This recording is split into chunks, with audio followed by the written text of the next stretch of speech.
crossover. Oh, killer crossover. Just crossover. You just crossed him over nastily. Another victim to the crossovers. Cross him up and sit him down.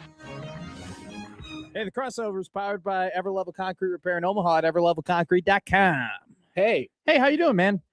Thank you for calling into Blue Jay Overtime on Saturday. Oh, you're welcome, Joey. Thank you for the invite. Joey's here. See, some people would I call love me, being on the radio. Some people would call me, hey, they'll say, hey, I saw your other half. I saw your partner on the over here. And I go, oh, where'd you see Joey Colbert? Because this is a lot of time together. Yes, I am one half of Gary and Matt, but I'm also one half of Blue Jay Overtime with Matt McMaster and Joey Colbert. A lot of basketball so games. 3-on-1 here.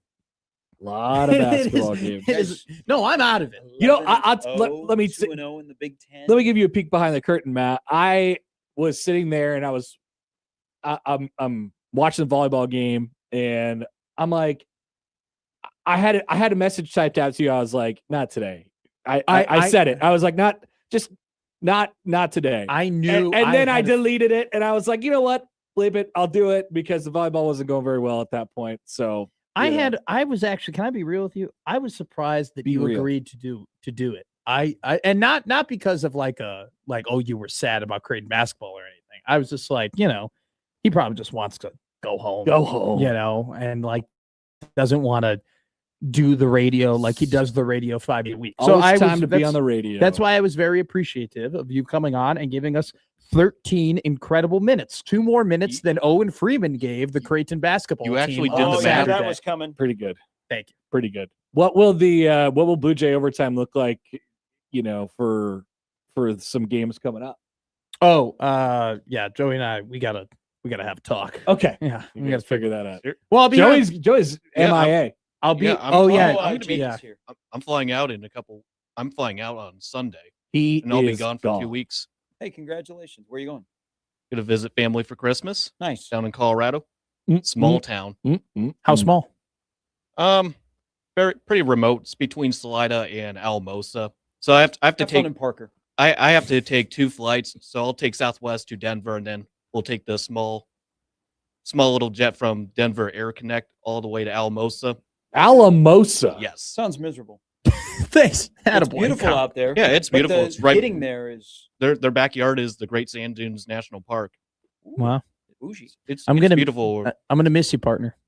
Jake was fired up on Friday. I'm fired up. I'm fired up. He's excited. He's ready. Yeah. So Yeah. Creighton basketball is what it is. They got to figure it out. Mm-hmm. I like Brian Rosen a lot. His family they're wonderful people. What are you gonna say right now? Is there a path that they can find a way to host 2 weekends at Sokol, or is this just obsolete because they play in the Big East? Because they always play a tough schedule. Yeah, if they wouldn't have had that slip up when they were all sick on the West Coast this year, I think they lost to San Diego, right? Or if they would have beaten Louisville, then yeah, they could have hosted. Probably. I mean, they weren't that far 2 straight away. Years they've gone to State College, to the Elite Eight, and then Lexington. Yeah, and we know outside of Nebraska and Texas, Hornets nest. If you host, usually it's a path to go into the Final Four, especially in the Sweet 16 Elite Eight. Yeah, that's like the only thing. Like they have to find a way that they could host at Sokol. That'd be great. But they would have to be basically unblemished, right? Because they get dinged for the Big East. Absolutely. They are the Gonzaga of college volleyball. They might be considered a mid-major program because they're in a mid-major volleyball conference, but there is nothing about Creighton volleyball that is mid-major. Keep playing those hard schedules and win a couple more. I guess that would be the path. Were they a 3-seed or a 2-seed? They were a 3 in their region. Like Kentucky is really good. Oh, Kentucky is really, really good. They ran into a team who covered every piece of the floor on Saturday. Yeah. And then Nebraska, of course, ran into Texas A&M. Sometimes you run into Texas A&M. Sometimes that does happen. Sometimes Nebraska basketball. Blah, blah, blah, blah, blah, the only played their fight song yesterday. God, I forgot how much those guys piss me off. Woo! Puppet X, pass it out, X. With their damn thing. Oh, the guy from Michigan State has just entered the portal. There you go. this quarterback portal day. DJ No. Lagway, Okay, Aiden so they always Childs. say You it didn't- happens in 3. Yeah. DJ Lagway, I Aiden called it. Childs. I called it today. Who will be the 3rd quarterback today to put his name into the portal? There might be 40 of them that go into the portal today, You Nico. only have 3 at a time. and everybody knows what they're doing, Nico. right? If I was Bob Chesney, I would try and keep Nico. I saw there was a guy who already had committed to his next school, even though the portal hasn't opened yet. Oh, So nice. he actually can't enter the portal, but he's like, I'm committed actually to. It was an Oklahoma State corner. He's committed to Oh, yeah. USC. Yeah. Oh, That's that right. checks Yeah, out. because he's going to play with his brother. Yeah. Yeah. Totally. But like Nico, Totally normal. Nico would be the guy to enter the portal and then go back to UCLA. Like that is on the like. I think Nico. I'm not saying Nico won't play for UCLA, but I'm saying Nico will enter the portal. Everybody's on a 1-year player option. They are. and They're all just, free agents. they can go. Wouldn't it be good to have Nico go play for Belichick? Good for Is who? Belichick Hey, gonna be For there? whom? So For Belichick whom? will He be fired a there. lot of guys. So you could have Shot Nico at fired quarterback everybody. and Chip Kelly as his OC. Interesting. So Childs is in the portal. Then? Maybe So that's a good spot for okay. DJ Lagway. What is Well, DJ Lagway going to end up? I don't know. Everybody wants to go to Oregon. Oh, got to The get that spot up at Oregon. Oregon is the Hey, spot. do you think? But Dan Lanning would not take DJ Lag. you never know. Do you think Oregon would have guys bid against themselves? Oh, big time. And he goes, "Hey, we'll offer you $2 million, Coach. I'll come there for 1.9." Well, he said 1.7. Coach, I'll come there for 1.5. Wasn't there that like there was a trucker show? Keep going. There was a trucker show where they would bid to like move things across the country, and the bidding was the opposite. They would bid to do it for less money. I could see if Oregon is turning into, they're gonna Bo Nix got drafted in the first round. Dante Moore is gonna get drafted in the first round. Like they have the dudes. I They hope- have the guys. Dylan Gabriel got drafted now in the first round, but he got drafted. Yeah, He's in they're the on a run NFL. of quarterbacks. Like they were on a really good run. If you're a QB, like that's the spot you want to be at. And they're bringing so many guys back, especially wide receivers that from this year's team Oh, to the hot next year's stove team. college football is going to be great in January. I hope that's the new Now we need market trades. inefficiency where quarterbacks are bidding against each other to see who will go there for cheaper. Yes, That sounds awesome. That's for Oregon We specifically. need now that we've spit the bit when it comes to college athletics. I'm telling you, I'm bringing back my idea: trades. Trades. It already I happened. mean, it's basically already Trades. working. Yeah, Yeah. but we need real trades. Yeah. Player to be named later for cash. that will never happen. Okay, Like if Northern Illinois had a really good quarterback and they wanted to, they were like, all right, you can have him Florida, but for $2.5 million of NIL money. that is pro. That's English soccer Like, does that. they- That is a they're- massive English. That's soccer what baseball has for qualifying offers. yeah. If you lose a guy Yeah. to free agency, you get a draft pick, you get kickbacks. Well, so in like English soccer, there's like Southampton, and they are like a really good organization. But what Southampton does is they go ahead and they have a great youth like area, and they develop these guys into really good players. They'll have like a one-off great season, and then they'll sell them all to Man United and Arsenal and all these, and then they take that money and they don't put it back into players. They put it back into making sure the lights are on. Like that's what it is. So I think that I've always said that college football would probably end up being closer to like not just the NFL. It'd be closer to an NFL meets EPL like hybrid. So Legway's announcement on 3. Would you like to guess the college football coach that has reposted it? Oh boy, who's the coach anywhere these days? Yeah. I don't He know. might be but trolling. Lane Kiffin. Kiffin. Lane Kiffin. Mm, So Lane Kiffin Okay. has reposted this. that makes sense. But I thought he was Who's- gonna get Typical. Bryce Underwood. but wouldn't Who did the? He's who- going to have way too many quarterbacks. Lane DJ Lagway is not a Lane Kiffin. Lane But Kiffin Underwood. messing But around. isn't there some conversation about Underwood? Like, is Underwood Yeah. going to go in the portal? Yeah. So Underwood, everybody will just be every single quarterback automatically goes into the portal every offseason. If you're a starter, you get to go into the portal every offseason. Yeah. Then the bidding begins. Isn't Underwood's deal like he wouldn't have to pay back any of the money? He gets 10 mil. I have no idea. I have no idea what Larry Ellison and his 33-year-old wife have decided to pay that I mean, guy. his wife is younger than Sharon Moore's wife. I'm almost positive. Oh. Yeah. How old's Sharon Moore's wife? I think they're similar. He's 39. I I have think no she's idea. 38, 39. Are we talking about his wife or his wives. His Mistress. His mistresses are younger. Got it. Yeah. Yeah. Mistresses. Jolyn Zhu is around 33 to 34 years old as of 2025. In that neighborhood. 30. I'm in that neighborhood. 33, 34. Yeah. something But like you're that. not having an affair with a football coach. I would hope. Correct. That's good to know. Correct. Do you tell Or Thank you for you've putting never- that on the record. Or probably you have never dabbled with an OnlyFans model, maybe going, hey, I can get you some Creighton baseball. They're in my tickets." DM Jeez. sometimes. They're in my DM sometimes. We just ignore. And I know what they want. they're in They your all Twitter want the Creighton mentions too. baseball tickets. Well, Gary tweets at the OnlyFans models That on was Twitter. funny. If they're going to come at me, I'm going to come right back at them. Yeah, that's what they want. That was funny. Thank you. But they never you know what? respond. I'm they never- never respond, though, when you respond. I'm never. If they're I'm- looking for something, I'm giving it to them. How come they don't give it back? It seems like it's a very one-sided relationship. One of my very good friends does that too, where I will tell her a joke and she will go, "That's actually funny." Like you will go, "That is funny." That's and funny. And I'm like, "You're insinuating as if I'm just not a funny human." And she goes, "There's no insinuation about it. No, it's nothing. Nothing. Just that was funny. That was funny. Mm-hmm. I'm a funny guy. Sometimes it's funny. Sometimes it's not funny. Most of the time, it's not funny. But then that's what makes it funny. That's the bit, You think the man right, has- Joey? You think the man would has an agree. addiction? Like he was out of jail and he was going.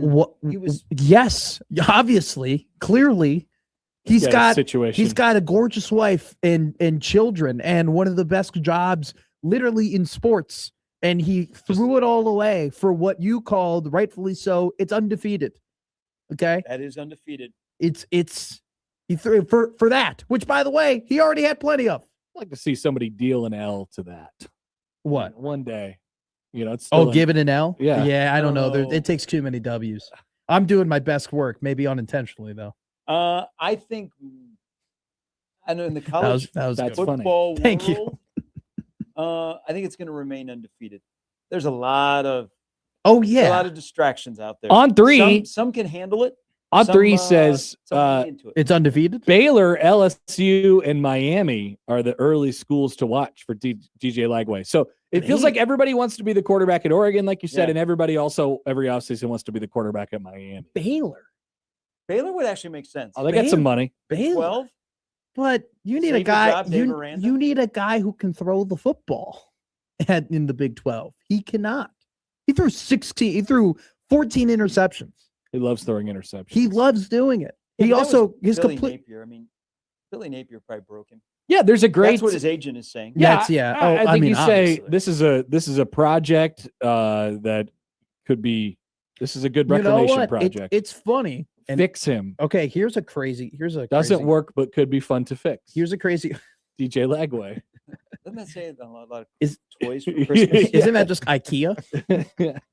It's that little record player. That picture of that little so- record player. So, if anyone has enough money to do this, because this is exactly what Oregon did before.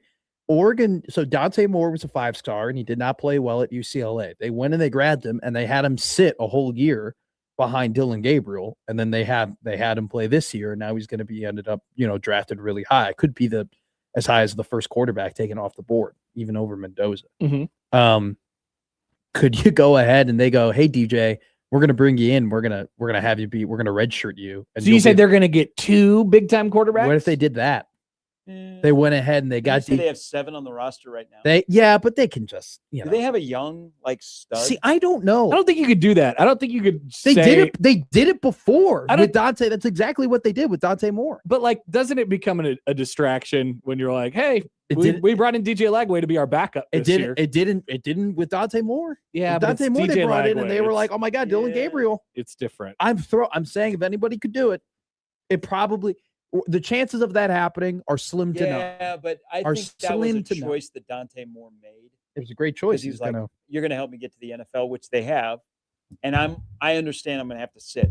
Yeah. So that was, I think, a choice by Dante Moore. What tier of quarterbacks will Nebraska be interested in if they have to go shopping? who are they keeping? Who are I think it they? depends on who stays. Who stays? If it's TJ, they should be in the B tier.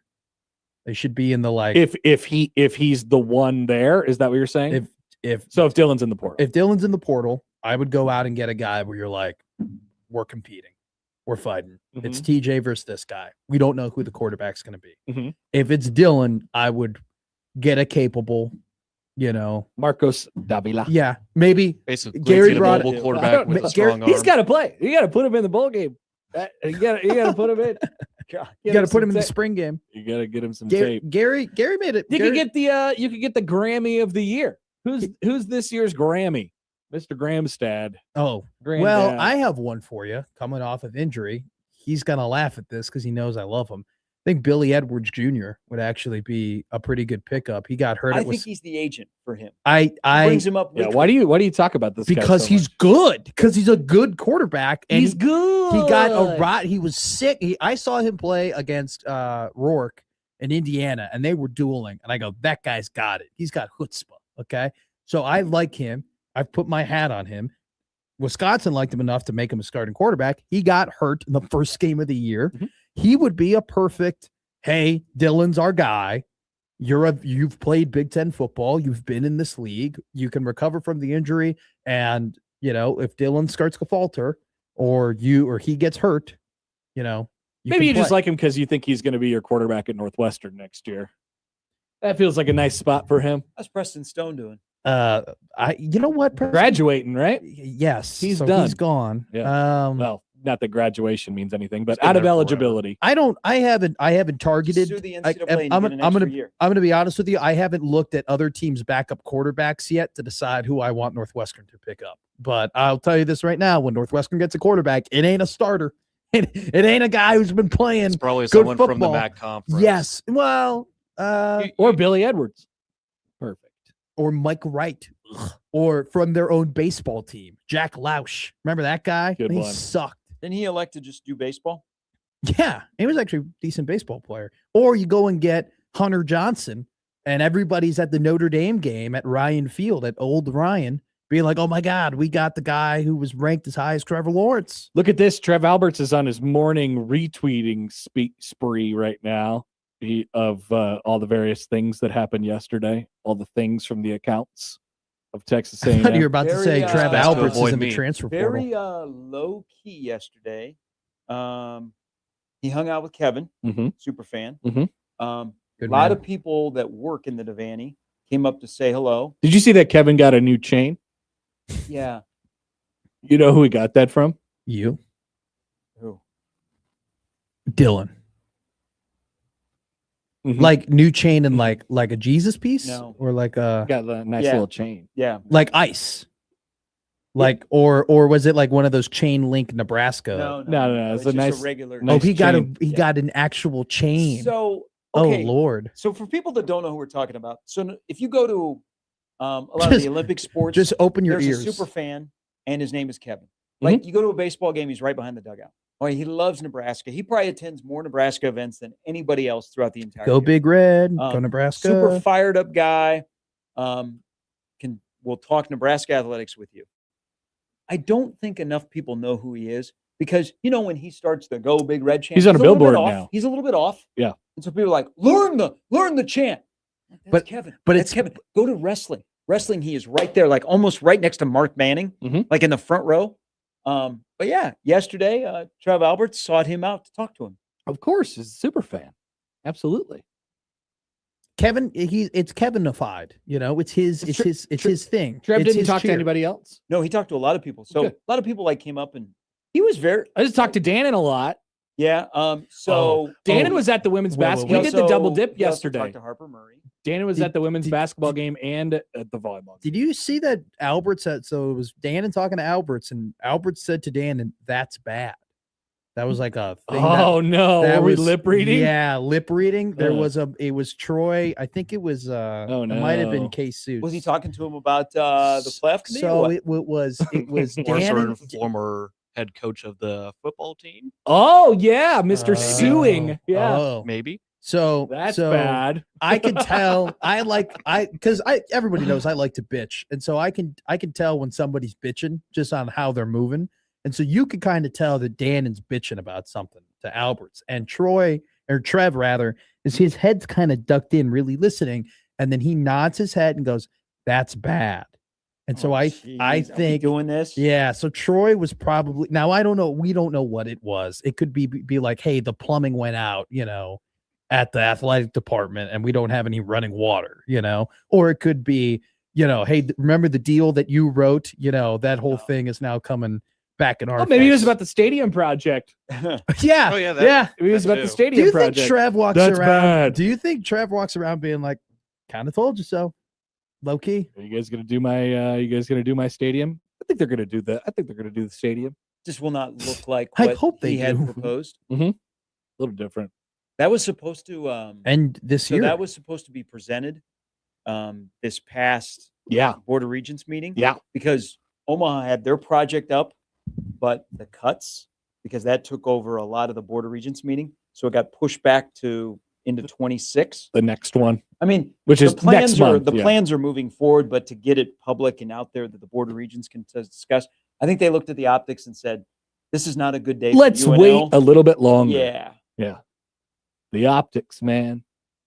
trying to find I want to send you guys the video. I'd like to see Are this. we really breaking down what he said? No, I'm just telling you that it was, They were like, it was very "Can you clear. believe that somebody woke up in Orlando and said, 'Hey, Scott, the statute of limitations is running out. If you're going to sue Nebraska, you better sue them now before the end of the month.'" Maybe Dannon was telling Trev, hey, Kempa Here it is. it was bad. It was bad for him yesterday. It was a great shot and everything, but it was bad. And it sounded like this. Jeez, that freaked me out. And then Trev was like, that's bad. Okay, look. So here you can, I'll show this to you later. So look, he's pointing up. Look how Trev is like kind of, and he's shaking his head. Trev is shaking his head. And then he says that, he goes, "That's bad, man." He goes, I just don't care. I'm just telling you. I'm just telling you it was a funny moment, is what I was saying. That was it was our guy Chase. That the moment he got of them talking together was clearly the AD, the current AD, complaining about something to the former AD. Just funny. It's funny. I'm not trying to cause drama. I'm just telling you what I saw. Maybe they were talking about That's what I said. They Patrick Mahomes' knee. They could have been talking about they could have been talking about anything.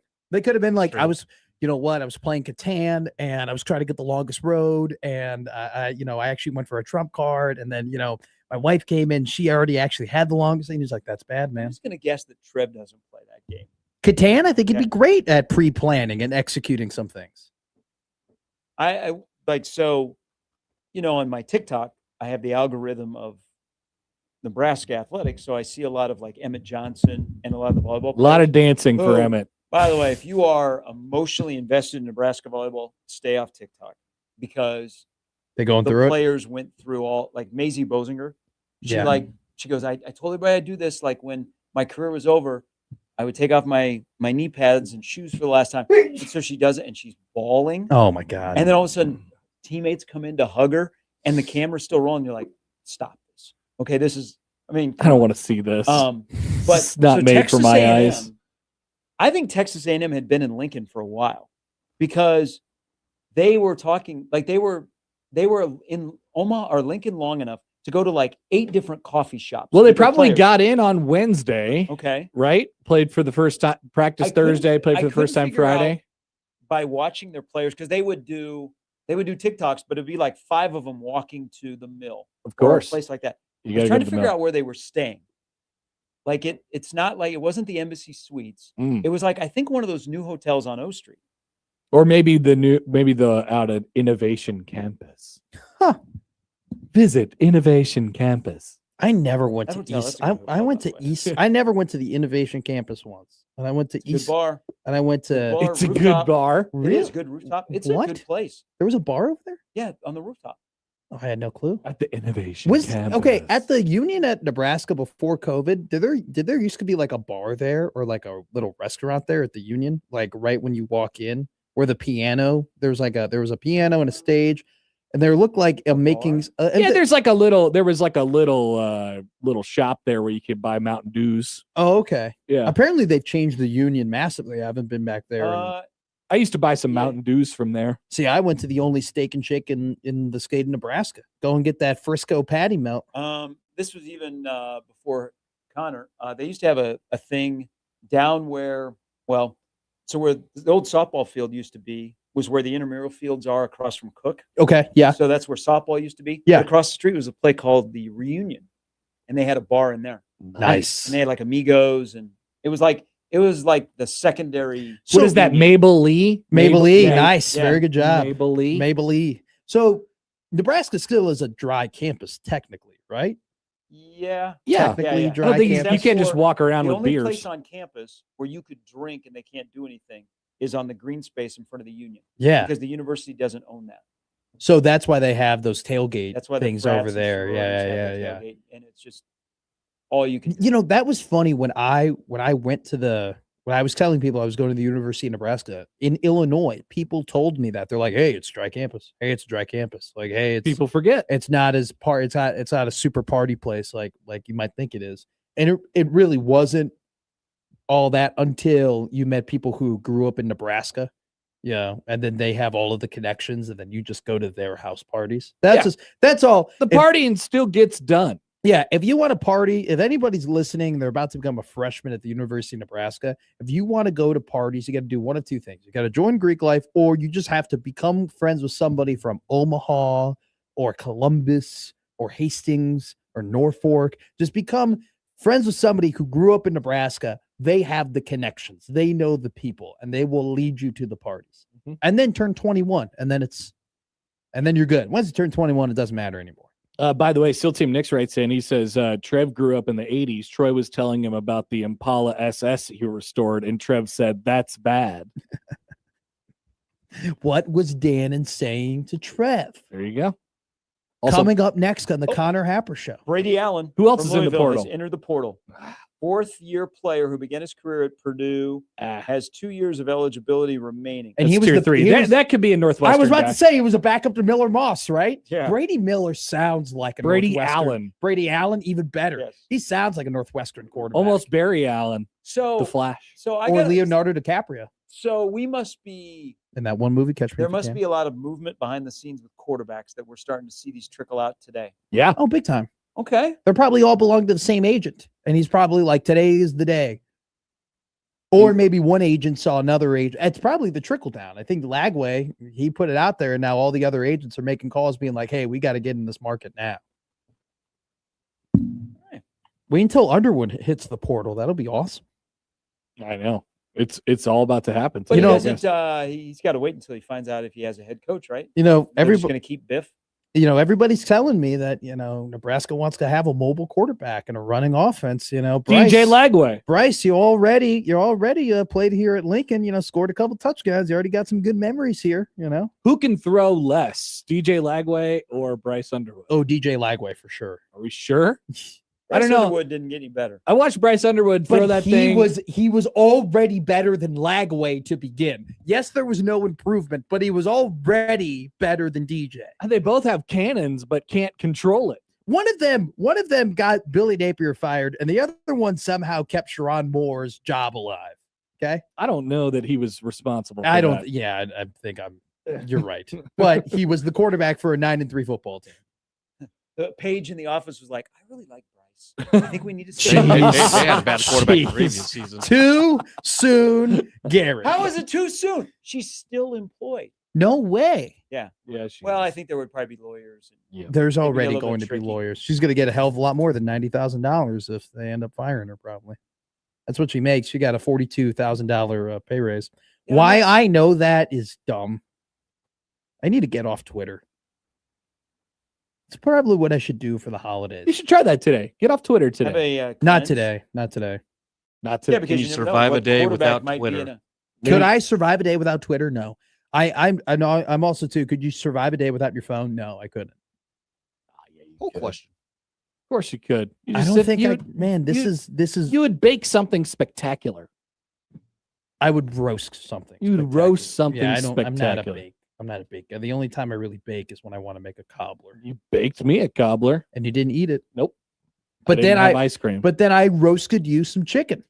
You did. I And- ate that. And you ate cold chicken with your hands right in front of me. And then I gave you back the Tupperware that it was Do in. you know who hasn't given me back the Tupperware? Somebody who's not here right now. My dad. Oh. Yeah. Which, by the way, Josh Odson's what lovely wife gave me gloves. See, we're here to try to take care of you. I know. She's like, you don't have gloves. I go, nope. She goes, here are gloves. Did she pat you on the back? Yeah. Say, Well, she Take goes, these. she put gloves on Josh's 6-year-old son's hands and then looked at me and goes, let me see your hands, and then put them on me. And Good. so, yeah, she's like, my two boys. Wow. I just saw the Texas A&M head coach. Did you see the sunglasses? Oh, yeah. It says finally. Final Four. Or Final Four. Yeah. Final Four, yeah. They're going. He Kansas City, here we come. See, Sindelar just said, Matt is giving me big iPad kid energy right now. That's such an insult to me. Because I wasn't an iPad kid. What does being an iPad kid mean? Like, I think it's pretty self-explanatory. you had an iPad as an a kid? iPad baby. Yeah, You it's need iPad something to be babysitter. occupied with. Yeah. Well, you did The have an iPad is the iPad. solution. You didn't have an iPad? No, I There wasn't the presence of an iPad in your house? I grew up. I find that hard to believe. There was a Kindle. I grew up. There was. This was very accurate. So you were a Kindle kid. You're a That's- Kindle kid. We had an iPad. We had mini. to make ends meet. iPad Mini doesn't. I don't care what brand. I don't care By the what size time- it By the was. time that the iPad came into my house, I was 14 years old. I had already grown up. I was already kind of done. I actually got an iPad for school, not for like. I had a VHS. Why should I was actually thinking about getting an iPad. Why would I get an iPad? You don't need one. I don't think I do You either. don't, I have a because- laptop and a phone. So I brought and a television. I brought my iPad to college, thinking that, oh, hey, I did an iPad in high school. I would need, an iPad. I didn't use it. And then I brought my iPad here when I first moved here, and I never used it. So if you have a keyboard with it, it actually comes in handy. So But if that's it's just facts. separate. Probably not. That's facts. Okay. It's good for like, I'll tell you what an iPad is great for. If you don't have a TV in the kitchen and you're like cooking or doing things around the kitchen and you want to put on a show while you're doing that. That's what I think for what you do for a man like you, that I think that's the best the best appliance iPad would have. Okay. But I don't think you're really going to be doing like, you don't strike me as a guy that would have like a stylus and you would be writing on the iPad. No, You're I not- could type. You don't strike me as a If you got stylus guy. a separate keyboard, it would be different. Okay. You think of it differently. All right. Well, keep that in mind when I go to buy Christmas gifts for myself, which is right now. Hey, is my 7 Brew open today? Out by you? I don't know. It's got to be getting close. It looks like it's coming together. All right. 180th and Maple, center of all commerce here in Omaha. Elkhorn North, Class A. Watch out. That's true. Yep. Watch out. And that's your school district. Yeah. Dwayne the Rock Hudson, It will be. Yeah. Matt McMaster, Connor. What can I do to get you on an iPad today? Yeah. If somebody put together a good case for me to buy an iPad, I'll probably buy one. I don't think you need one. I think you're I fine. think this is good content. Go down to Best Buy. Why I'll do probably you- just order why it do on you the say it internet. like that? Huh? Why do you say it like that? Because Best Buy is like, they have the awkwardness of they have the security guy that always has to make contact or Yes, talk to anybody that walks in there. And you're like, The he greeter. goes, can I help you? And you just keep moving.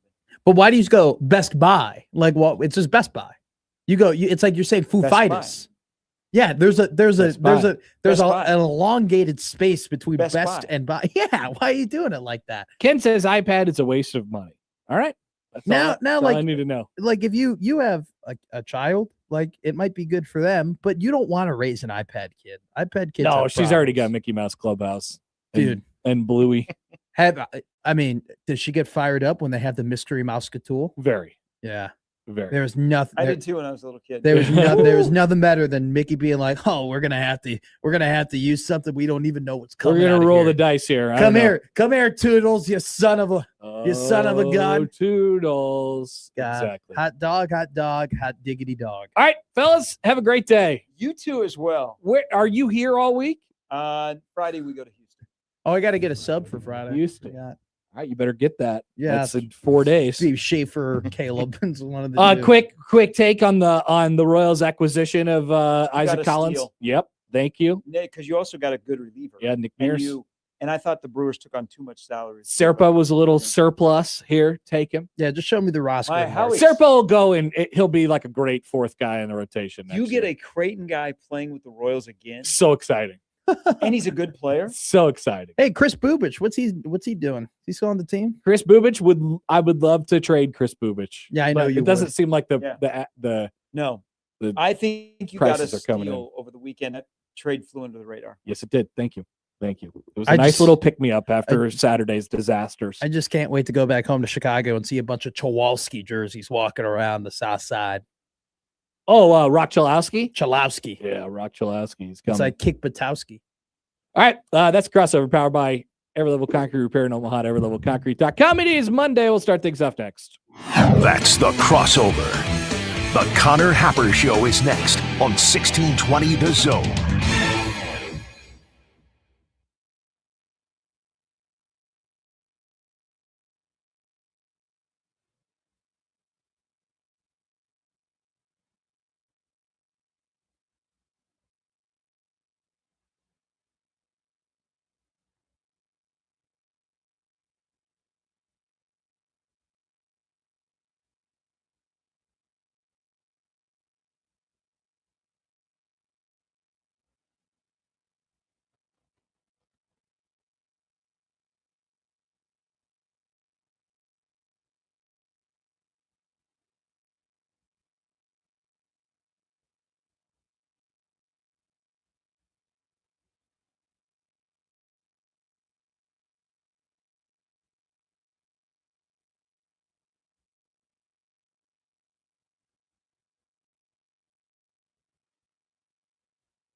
It's the Connor Happer Show. Are we sure we want to do this? Could you, make an announcement that we're ready? It's the Connor Happer Show on 1620 The Zone. All right, welcome in. Happy Monday. It's the Connor Happer Show. You're on 1620 The Zone and on 1620thezone.com. Connor Happer and Joey Colbert. Hello. Here this week, or the majority of the week, 80% of the week.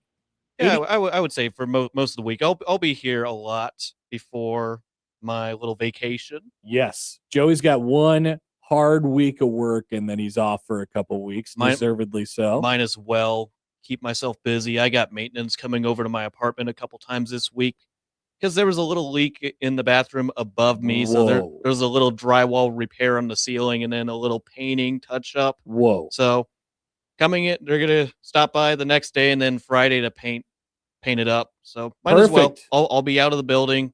I don't need to be in the way. All right, Joey. I'll take it. This could be the perfect week for you to be here too, because maybe, just maybe, we'll get the dates for the Big Ten football schedule this week. Yeah, let's hope. Let's hope. I think Joey's already got his predictions in. We'll check in on those. I think there might be a holdup because of the uncertainty with the Notre Dame USC game, because USC wants to add their home games in September before conference play. They want to get all that stuff done with, and they like to traditionally play that game when it's in LA. It's that last week of the season. We'll see. We'll find out what comes this week. We're glad to have Joey here. I thought my schedule was pretty good though. Yeah. It's we're going to check in on that a couple times this week, especially if we don't get the official one from the conference. But Sam McEwen's going to join us today at noon. That is our one guest today on the lineup, powered by the referees, with John Higgins, weather guard. We'd love to hear from you all. 402-951-1620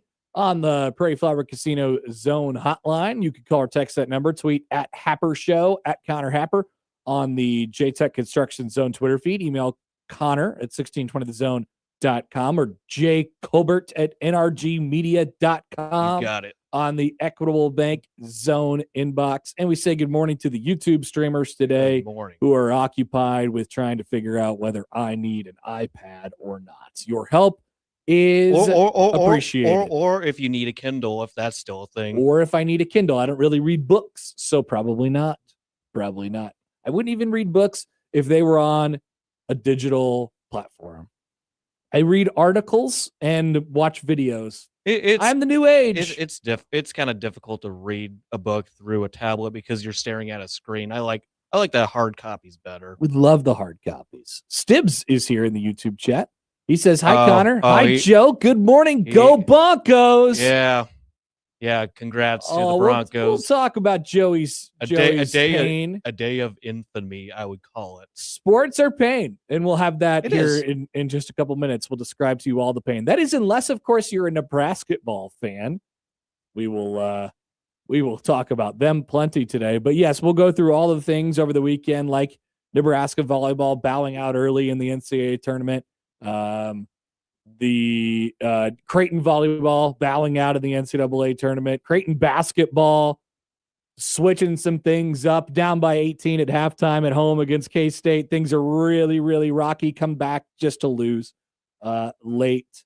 And we had the Heisman this weekend. We had Nebraska basketball, obviously, like I said, as well. Scott Frost is suing Nebraska. All your NFL teams, if you live here in Omaha, are probably not feeling good about themselves. Unless you're John Bishop. Unless you are John Bishop and you're a Rams fan, or if you are like Stibbs and you're a Broncos/Bears fan. Fun. Or Nick Grimm and a Dolphins fan. Maybe not so bad. But a lot of Packers fans, a lot of Chiefs fans out there. Maybe you guys didn't have the weekend that you dreamed. No, it was not. All right, so let's go through all of that when we come back here. That's the setup today for the Connor Happer Show. Well, thank you for coming along this week. We're here for the full week this week, and then we'll start going on some holiday stuff midway through next week as Christmas approaches. 10 days away, holy moly. Plenty to get to on the Connor Happer Show right here on 1620 The Zone. But first, I want to remind you about Underdog Fantasy, where football season continues on. Underdog's the best place to get in on all the action. You can make picks and win money. Right now in Nebraska, you could get those picks right, which I have confidence in you that you will, and you could win up to 5,000 times your cash. So take a look at what we have tonight, whether it be the Miami side or the Pittsburgh side. How about DK Metcalf, higher or lower than 54.5 receiving yards? That's one of the options that you have this evening on Underdog Fantasy. So download the app today, use promo code Happer1620 and score $75 in bonus entries when you play your first $5. Promo code Happer1620 with those hires and lowers on Underdog. Make picks, win money. Must be 19 plus and present in Nebraska. Terms apply. See assets.underdogfantasy.com/web/playing. Get terms _DFS_.html for details. Consider with your play call 1-800-GAMBLER or visit www.ncpgambling.org.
AEW Dynamite New Year's Smash is New Year's Eve at Liberty First Credit Union Arena.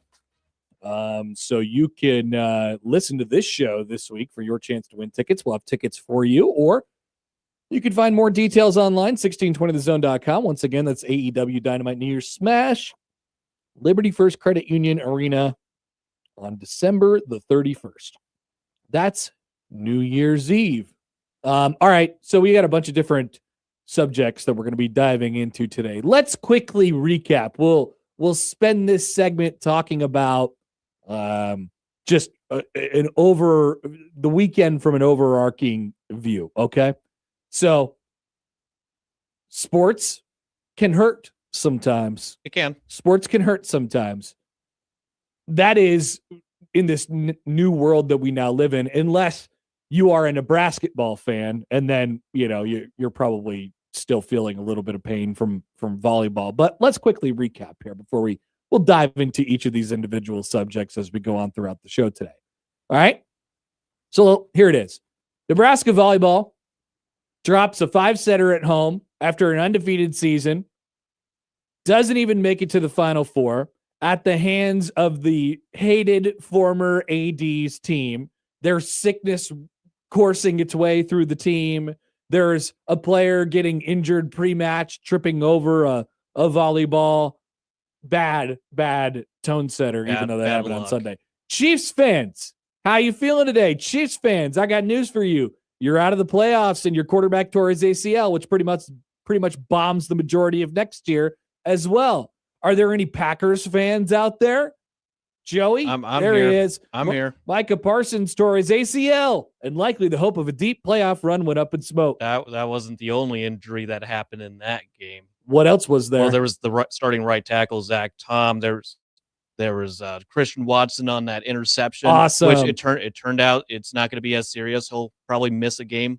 Tucker Kraft's already out for the year. Yeah, Devontae Wyatt, the starting defensive lineman, perfect. fractured his ankle on Thanksgiving at the end. Just add to it. Injuries are bad. Pile right on. All right, Packers fans, you're probably not feeling so good. Any Creighton fans out there? Creighton? We're here. I got news for you. The crown jewel of Omaha sports and the model of consistency, the Creighton basketball team looks disorganized and disconnected, and the vibes haven't been this bad since probably about the end of the Dana Altman era. If you are a Creighton basketball fan or you're a Creighton fan, you probably are interested in what happened with Creighton volleyball this weekend as well. Swept cleanly out of the NCAA tournament by Kentucky. Are there any Michigan football fans out there? Are there any Bengals fans out there? Anything like that? The great news is this. We still have almost 2 weeks until Christmas, and we're already in the Arctic tundra of a long, deep, and dead winter, and we hope you enjoy sports pain because it has arrived. I will say on a weather front, this week's kind of looks fine. Yeah, it's looking pretty decent. It's going to be hovering in the 40s. We're in the 40s and the 50s, so there is always hope. Hope can be a dangerous thing. Right now, we're not here to talk about hope. We're here to talk about the pain. And don't worry, a week from today, the days are going to be starting to get a little longer. In order to really understand, and really have a perspective on the hope, you have to sort through the pain first. What That's part of being what a is sports inside you as a sports fan? Does this make you want to go to the games more, cheer louder and harder, and root for the home team? Or does it make you want to curl up in a ball and lay inside your house for the next 3 months until the seasons change? I know that feeling. Things are different. I know that feeling from 10 years ago. That's up for you all to decide. But today we get to talk about the pain of it all. Ooh. It was a tough sports weekend for most, but not, of course, for Nebraska ball. Not for Nebraska ball. Great weekend for them. We are readying to see the latest Associated Press basketball poll, and that will either come out at the top of this hour, or at the top of the next hour, noon.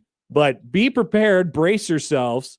Nebraska basketball will almost certainly have its highest ranking since at least 1995 on the slate this week. January 2nd, 1995. What an interesting day in Nebraska athletics history. Yes, of course, it was the day where Tom Osborne won his first national championship. It was also the day that Nebraska was number 19 in basketball in the AP poll.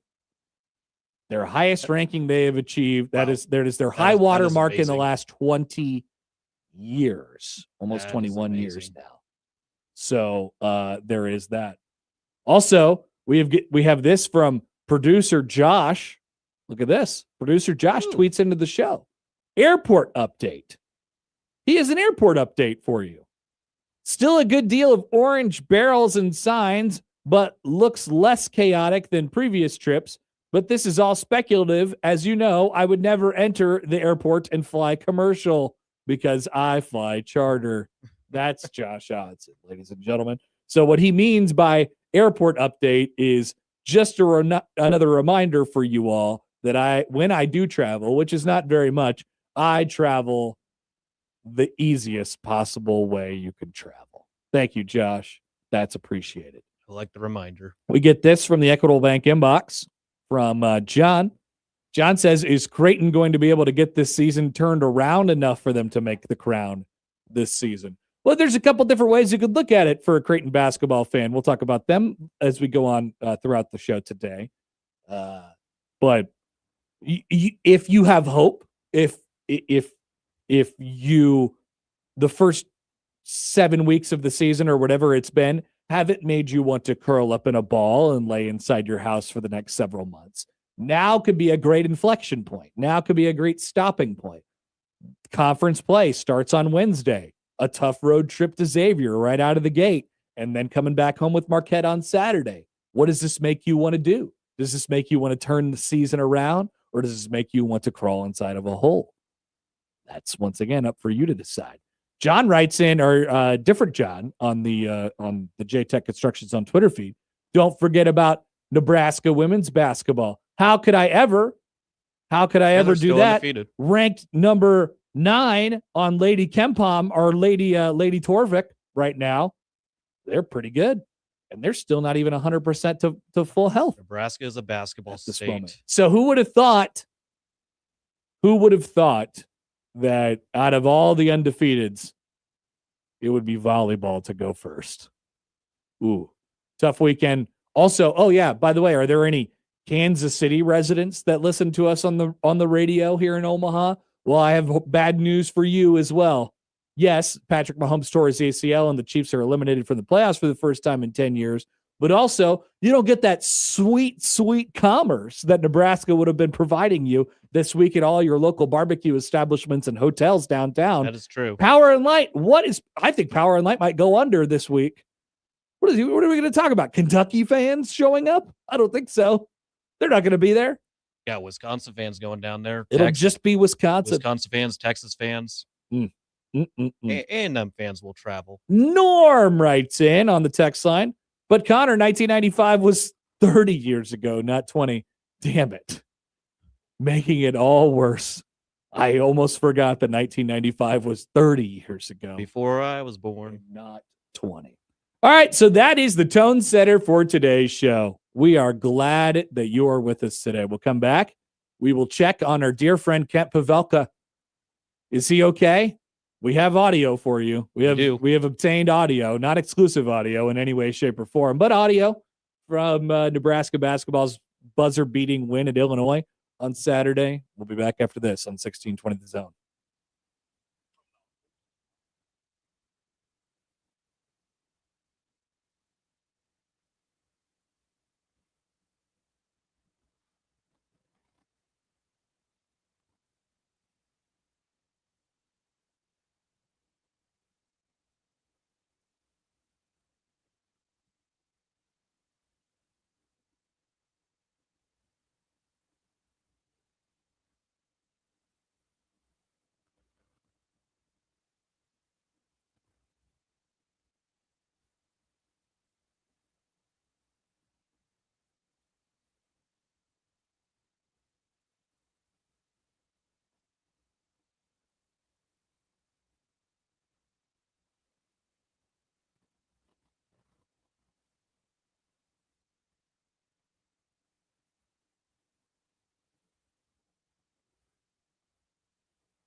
Welcome back. Connor Happer, Joey Colbert with you on a Monday here in mid-December. On the Connor Happer Show on 1620 The Zone and on 1620thezone.com. Nebraska basketball this weekend moved to 11-0 on this young season. They are now on a 15-game win streak dating back to the crown of last season. They are 2-0 in the Big Ten. They just completed a 7-day stretch where they beat Creighton, Wisconsin, and Illinois, and that even really doesn't do it justice. I should add that they beat Creighton by a lot, they beat Wisconsin by more, and then Illinois on a buzzer beater on the road. In a tough environment. In a very tough environment. By the way, once again, we'll see that AP poll when it comes out. We'll have more on that in just a second. But if anybody was curious out there, if you're thinking about the postseason already, which how can I blame you at this point? You know, one of those things is they always make sure that you have a top 25 offense and a top 25 defense on the metrics according to efficiency on KenPom. Nebraska, the 25th adjusted efficiency offense at this moment and the 28th adjusted efficiency defense at this moment. So they are starting to check some boxes. They have done literally everything you can in the first 11 games of the season before they dip into 2 cupcake games before the first of the year, North Dakota and New Hampshire over the next 2 weeks, and then a Friday night home game with Michigan State to restart conference play. That's going to be a fun way to start the 2026 calendar year. We're still 2 weeks away from that. Amazing. The basketball fans are just going to have to sit on this. Well, I'm sure they'll enjoy themselves. And there is a certain man who, well, I guess I'm not sure if Kent Pavelka was enjoying himself or not. Actually, it kind of seems like he wasn't on. Well, they led for Saturday. They led for most of the game, and Illinois was making a big comeback, and they just tied the game. So you're like, oh no, not again. Here is the call via the Huskers radio network of the end of the Nebraska-Illinois game on Saturday. We got 10, 9, everybody flat along the baseline except for Sam out into the timeline. 5 seconds to go. Sam drives the ball, kicks it. It is Lawrence, puts it up. God! 2 seconds to go. Inbounds play. I'm going to pass out. The game is over. Nebraska wins it. Nebraska wins it. Nebraska wins it. Jamarcus Lawrence hits one with 2 seconds, 2/10 of a second to go. And I'm not going to last this year. But Nebraska just set a school record for 11 wins to start this season and 15 wins in a row. People forget. I actually don't. I don't know. He was fumbling his words right there. There's got to be some like promotion that Nebraska could do. We'll see if we can get this to the right people. Like, you got to do like, should Nebraska give away like heart monitors or like stethoscopes at their games or something like that? And then people will just be walking up to Kent, putting their stethoscopes on his heart throughout the basketball game. That one's free. That one's free, Nebraska. But we need to help Kent Pavelka out because he's a legend. And yeah, he has been claiming, as Nebraska has found success over the last few seasons in basketball here, that he always says that he's going to stroke out, always. And he oftentimes claims that he is not going to make it and all of these different things. And we got the culmination of all of that with a walk-off win for Nebraska basketball on the road at Illinois. What was that game-winning call, Kent? God!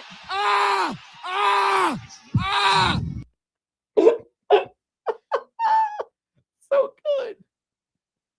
It's so good. I can recall having that reaction at a UNO men's basketball game. Mitch Hahn hitting the game-winning shot against that South was Dakota you. State. That was me. I took a video and I stormed down the bleachers because there was a court storming and I had to witness that. But I was I had that similar kind of a reaction as a fan in the stands. But you're a young man, you know, Yeah, you were young and healthy, kinda, and you were excited that was the Mitch Hahn vibes. had hit the shot, you know. But Kent, I don't know. Kent is Kent's in a different place. He's seen a lot of things, and this team might kill him. God!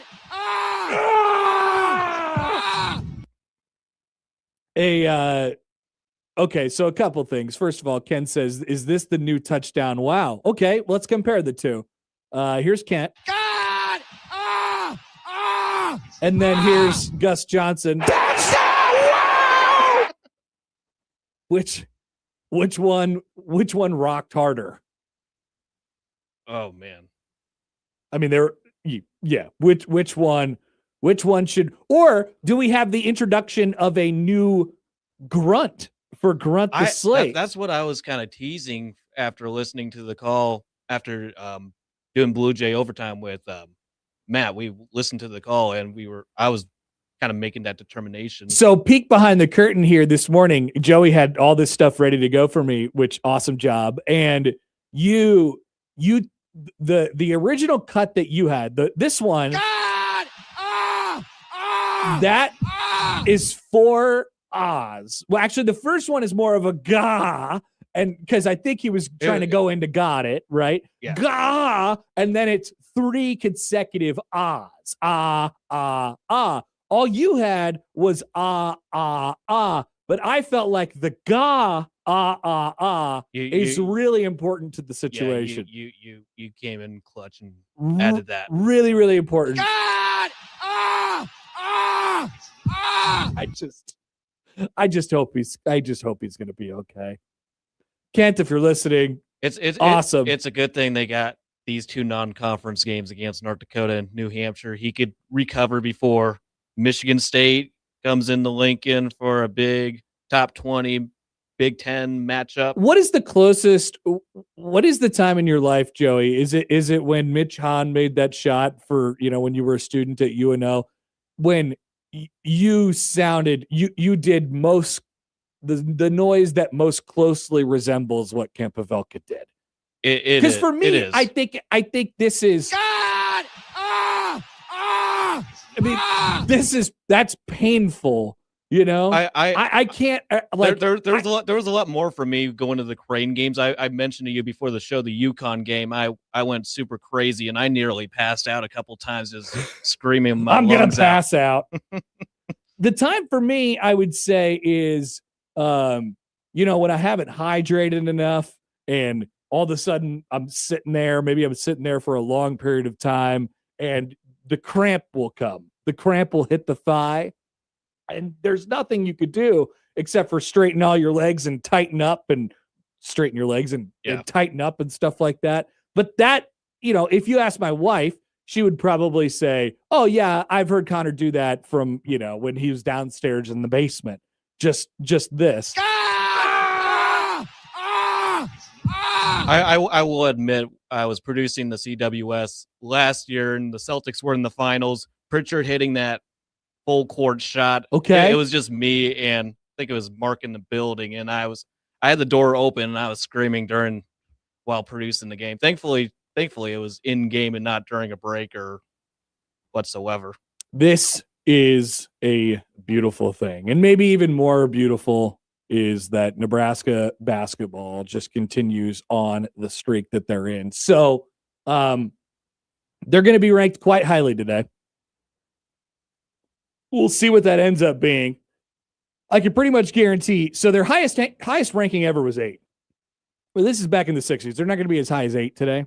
They haven't been ranked in the top 20 since January 2nd, 1995, which is, yes, not 20, but 30 years ago, 30, almost 31 years ago. They were number 19. That's the last time they were in the top 20. That is sure to be eclipsed today. They will end up being better than that in today's poll. Then you got to really start diving in as far as the AP poll. Not that this is the only thing that matters, but you got to really start diving in. So before that, the time that they were inside the top 20 was when they were 17th in late December of 1992. Will they eclipse that today? I think it's possible. And they just went on the road and beat the number 13 team in the country. And they sort of like announced themselves, right? I mean, if you didn't know, now you know, that type of thing. And then, you go back to the 1991 season where they were in the poll for the majority of the year, and they kind of made a mainstay in the teens that year. But we wondered last week if they could make it into 2 consecutive AP polls for the first time since the very beginning of the 2014-15 season. That didn't last. It is the 2 consecutive polls thing is absolutely happening today, and they are going to eclipse the highest ranking that they've had since early 1995. First AP poll of 1990. They're going to be around. They're going to be around for a good amount of time. Are they going to be in like the 15 range today? I don't know. I'm thinking if between 15 and 20. That's very disrespectful. Mike says I made that noise when Gordo hit the home run on Game 1 of the 2015 World Series. Ooh, I'm sure you made those noises during the Royals World Series runs. I think, yeah, I would think. I wish I could go back and hear the noises. I was quiet because I really wanted to watch the games by myself. That's who I am as a Packers fan. That felt important to me at the time, and so I probably didn't make a lot of noises. Maybe a little bit of celebrating. I need my personal space just to watch it by myself. Absolutely. And then I don't like when people talk to me. I need my little open path to take laps around the living room if something good happens, or a place to mope. That's why I watch the games by myself. I am not responsible for my emotions during that time. Yeah. Anything could happen at any given moment, and I don't want to be in a public setting where people will have to see that kind of thing. Unfortunately for Pavelka, he has to be in a public setting every time Nebraska basketball plays a game, and so he is liable to do things like this. God! So here's the thing, not to, that was obviously awesome. A buzzer beater shot, the call, all of the love that Nebraska got on Saturday, which, by the way, Brandon writes in, he says, I make that noise frequently when I get a calf cramp in the middle of the night while sleeping. That's the closest thing. That's the closest comp for me that I could come up with, a cramp of some sort. And you're just like, well, I have to endure this pain at this exact moment. And that's all I have. But let's talk about this team in general. All right. So when you have the things that they have, and when you have the intangible pieces that Nebraska basketball has, it is certainly conducive to winning games earlier in the season like we are in right now. And everyone is trying to figure themselves out a little bit. I'm not trying to rain on anybody's parade, but I will say this, I will say this. It ends up being pretty important in March too. The connectivity, that's how they're winning. We could talk about the type of players that they have, and everybody always wants to make it about that. But you don't have to watch more than 7 minutes of Nebraska basketball this season to understand how they're doing what they're doing. You won't look at them and look at their talent and look at unless you just look at it on paper. If you look at it on paper, you'll say, I don't really know how they're doing this, or they're playing way above their kind of means right now. I'm not sure why this is happening. I would invite you to watch them. And what you will say, if you understand how college basketball games are won here, you will come to understand very quickly that there is a reason that this group plays above their means. There is a reason that the sum of the parts is way, way, way greater than what the parts actually are. It's because of the connection. It's because of the chemistry. It's because of the intangible stuff. It's so obvious. It's been maybe some of this is, due to the fact that Nebraska hasn't had the success, and more so than Nebraska not having the success, they haven't been like this. In terms of the chemistry piece and the connectivity piece. And so maybe it makes it more obvious to for Nebraska basketball fans to see it now, maybe even more so than what it normally would be. But it's so painfully obvious, and it's not painful. Well, I don't know. It's this kind of painful. God! And that type of stuff ends up being pretty important in March too. And I say that all that is to say, there are going to be some points in the season where you're just going to wonder, like, oh, I just don't know if this team is good enough. They don't have this, and this, and there will be a time for that. But I'm also saying enjoy the crap out of this now, because the formula to them winning basketball games will not change. They will know exactly who they are. But what will happen is other teams will catch up to them in terms of the chemistry piece, the connectivity piece, the focus piece, the energy piece. Like, other teams will get to full bloom. The thing for Nebraska, and the reason why their season has gotten off to this kind of start, is because they have hit full bloom earlier than everybody else, because they are older, they're experienced, they've played together, they have guys who understand their roles, they have guys who absolutely thrive in their roles. And so it is a special place to be in right now, especially when you look at the fact that there aren't very many teams in college basketball who have reached that point in the season. You might say they're peaking too early. I wouldn't worry about the peaks and the valleys with this team. You know, if you're wondering at all about North Dakota and New Hampshire, you're like, oh boy, is this an opportunity for like a setback, or for you to drop one in a surprise way? I just don't think I've seen anything from this team that would lead me to believe that they would lose focus and lose that spark with these, with playing now 2 games of the next 15 days against low major opponents. I haven't seen anything that would let me believe that is even on the table as a possibility. And it seems like they're on a mission. They're trying to make these historic strides, and they're already doing it right now. And the next thing they got to do is get that first NCAA tournament win. So there will be there's going to be a point in February where it's like, oh boy, man, remember when they were hot and they were 11-0 and they were 13-0 and or whatever it might be. And like, I would just invite you all to say, because they're going to lose some games because of their physical limitations. I still don't know what their ceiling is, right? But right now, you are winning games off of, the stuff that other teams don't have. And this part of the season counts too. And I would say, like I said before, this is the type of stuff that will win you games in March as well, if everybody is connected and if everybody is bought into their role. So they've basically already created themselves an NCAA tournament resume already. It's just, all right, how long before everybody else catches up, and how far are we going to take this sort of undefeated streak? Yeah, Friday, Jan 2 at Pinnacle Bank Arena at 8:00, by the way. That is going to be a fun one. By the way, John writes in on the text line, Kent sounds like he stepped on a Lego in the middle of the night. That's a tough one, because if you step on a Lego in the middle of the night, you're also trying to not wake people up, probably. So it's like a tone back. It has to be when you're that kind of thing. Yeah, it has to be during a day thing if you're being that loud. Or if you're by yourself at home and you hit your knee on the coffee table. Yep, on the table or the chair. Judge Roy Bean writes in on Twitter. He says, enough of the screaming. Some of us listen at work and it's super bleeping annoying.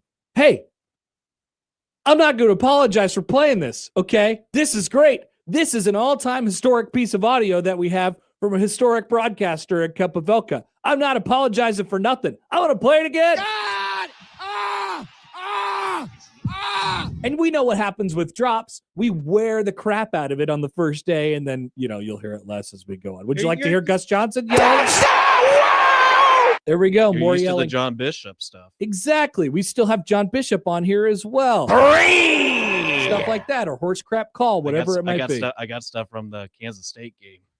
Here is, let's go to the phones here on the Prairie Flower Casino Zone hotline. Let's bring up Mike. Hey, Mike, how we doing? Hey, good. How are you guys? Good. there's nothing better than Kent Kavakwa, man. He's so awesome. good. If I stepped on a Lego, though, I'd be saying a few naughty words. But Probably. anyway. I'm amazed he didn't, to be honest with you. Yeah. Right. Yeah. But hey, I am a total casual volleyball fan. So by no means am I suggesting anything. But why didn't Andy Jackson play more? I mean, I just watched Nebraska basketball or volleyball, and that's it. And I was just wondering, don't you dance with the ones that brought you? I don't know. That was very odd to me that she wasn't in there that much. Yeah, I mean, she was struggling, and Danny Busboom Kelly not afraid to make that move. I tend to agree with you, Mike. I tend to agree with you, but if you leave her in, then and she continues to struggle, and you lose in the fourth or whatever it might be, then you always are going to be wondering, like, oh, what if we had the depth? If we wouldn't have made the move, then how would this have worked out?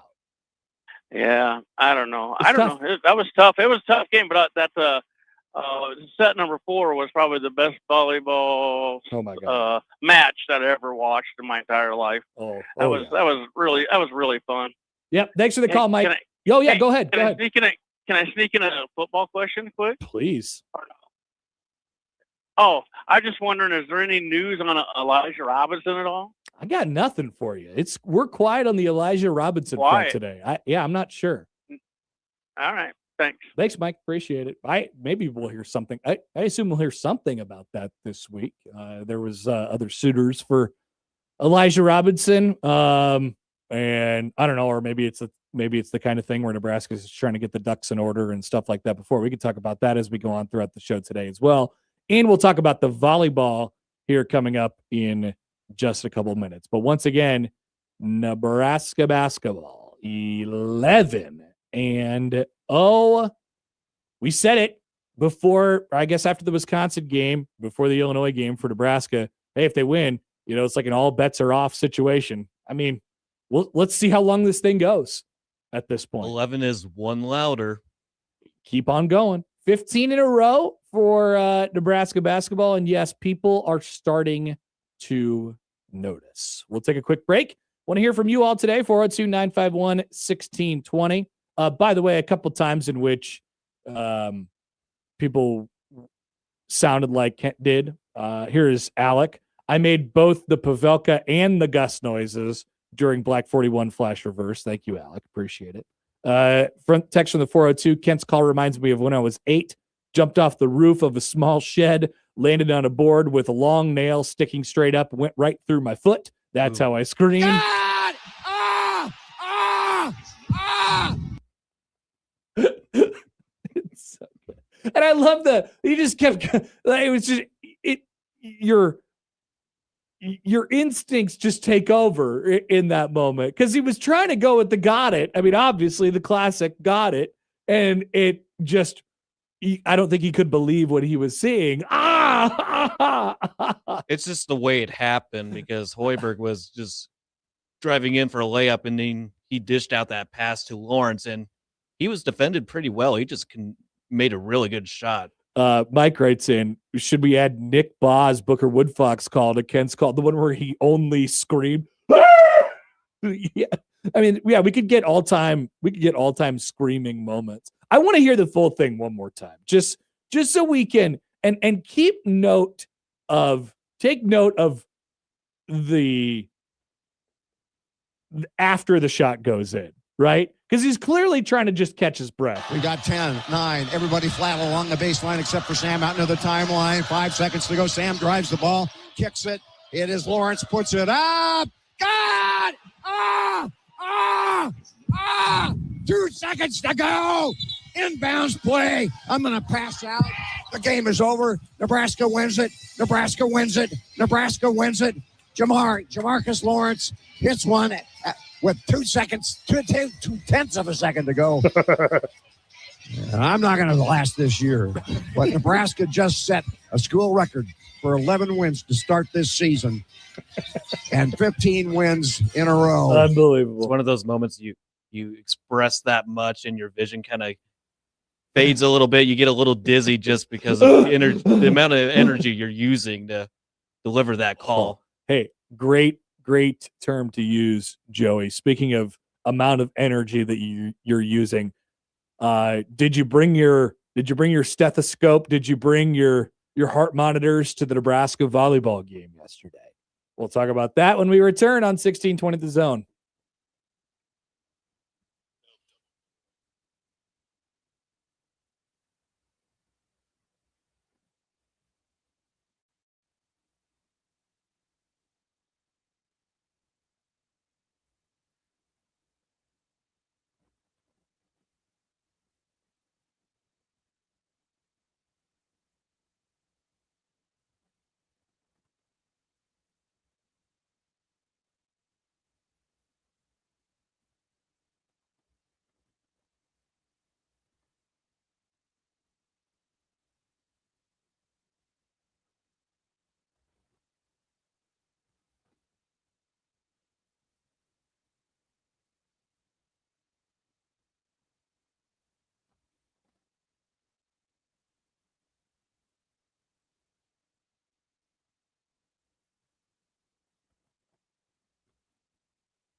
As you mentioned in the crossover before, today appears to be where the dominoes are falling as far as the quarterback portal market, or at least having a little bit of a clearer picture of that.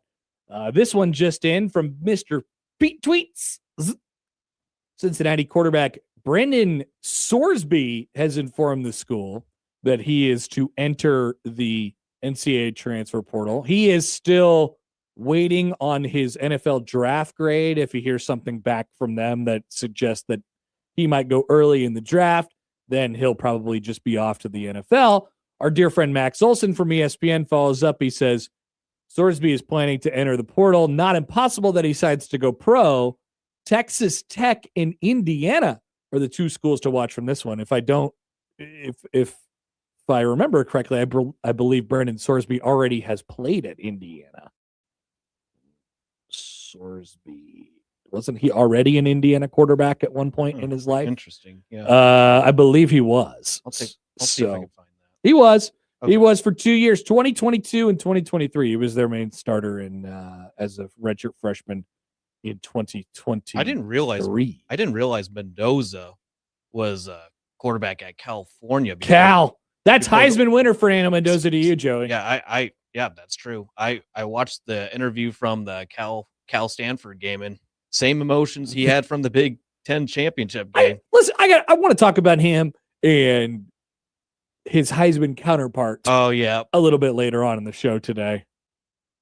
God, people throwing all this shade at Fernando Mendoza. I think throw it at Diego Pavia. That guy stinks.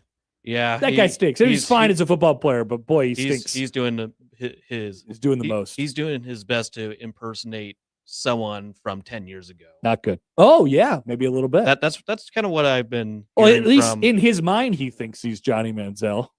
Yep, that was the guy. I was in his mind, he is. I'm not sure that he is. Anyway, Nebraska volleyball. On to the pain. Since we got to the happiness, now the pain. What's that pain? God!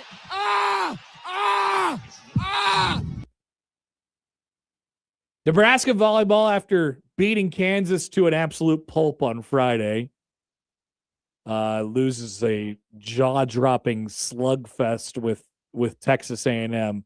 So let's go overall first here, over the top. About as stressful as sports get, right there, late in match four. Right there, late in match four, set four. I'm sorry. When your season is on the line and the points are in the 30s, Nebraska is at set point 9 times before they won it. Literally 9 times before they won it. They were down. They were down to match point against them at least a couple. It was 1912, if I remember correctly. 18, in the fourth set. Yeah, it could have been 19. Yeah, I think 1912, 1811. It's kind of when Nebraska started their run in the fourth. But then we're in an absolute slugfest, and who you are and how much talent you have, like, and all that stuff. It doesn't matter when you're playing for 1 point for your entire season. You know, it's just like, who's going to win this 1 point? That type of thing. Obviously, the talent piece of it helps, but that is if we could, I hope we can. And Nebraska has been a little bit too familiar with this type of stuff in the postseason recently, but if we could step back and say, oh my goodness, what a moment that volleyball had yesterday. What a moment that volleyball had to have that on nationally, on a network television, and that kind of crowd, that type of emotion, that type of energy, and then that type of game, just two like Titanic teams swiping at each other over and over and over and over again. And the Goliath of the sport, Nebraska, goes down at the end. That is a great television product. And people will look back on that in, a dozen years and say, oh man, I remember sitting there on a random Sunday once watching that match. And that's how I first found out about the intensity and the passion of the sport. And, Nebraska's been familiar with it for a long time. But if you could try and step back and say, whoa, that was a crazy moment. And that was a great thing to watch on television. Now we know the way it ended for Nebraska. I want to say this. Is there some solace? I guess I'll ask you in the form of a question. Is there some solace in the fact that Nebraska didn't play horribly? It's not like they showed up. Now, there was injury concerns, and you were getting a little bit thin at some places, and you had the freak thing happen before the game, and there's an illness rolling through the team. But if you would have showed me that match and you're watching Nebraska volleyball, you've been watching them all year, I wouldn't have told you that. If you were just watching Nebraska's side of the net, I wouldn't have told you that it was much different from the remainder of the season. I don't think they played poorly. I think they played well. And you heard Danny Busby Kelly after the game say, I think we maxed out, which is a really hard thing to hear when they've been undefeated and run through basically the entire sport for the last several months now, and they didn't even make it to the Final Four. It's a really hard thing to hear that way, but I in a sense, I agree with her. You know, they didn't play poorly. So is there some solace in Nebraska was 90% of its, of what it has been the entire year. And you know how that fluctuates on a game by game basis. Yeah. Some nights you just don't have it, but they were a good version of themselves. And that the team that you lost to, who had to beat not only you in your backyard, but also Louisville 2 days prior in a reverse sweep, they had to play so well, and they had to do all the things right, and they had to throw all the biggest haymakers, and they had to survive the runs, right? All of the emotional sort of mental fortitude that you need to be able to do what Texas A&M did in the 2 matches over the weekend was unbelievable. And so I think the takeaway for me, just as the one game, the one match, was you kind of just have to tip your hat. Like, yeah, if they're gonna come in here and do that to you through all of that, and remember, once again, you go back to Friday, Nebraska destroyed Kansas, and Texas A&M had to go into deep water with Louisville. Like, imagine how much emotionally that sort of takes out of you. And then not only that, they lost the 4th in one of the greatest sets of volleyball, in a great comeback by Nebraska. The crowd is all over them. You're going to a 5th, and you're thinking, oh boy, we're going to get reverse swept. That's how this is going to go. Their crowd is all over us. We woke them up. Crap, we're screwed. It's over. And they come back and they win the 5th. They kept their composure. Shocking when you consider all of that stuff. They got up big, and Nebraska made a little late comeback in that 5th set, and A&M held on and was able to pull through. And so, we got the call from Mike before about Andy Jackson. Like I said, I mean, she was not playing. So Ben writes in right now, similar deal on Twitter.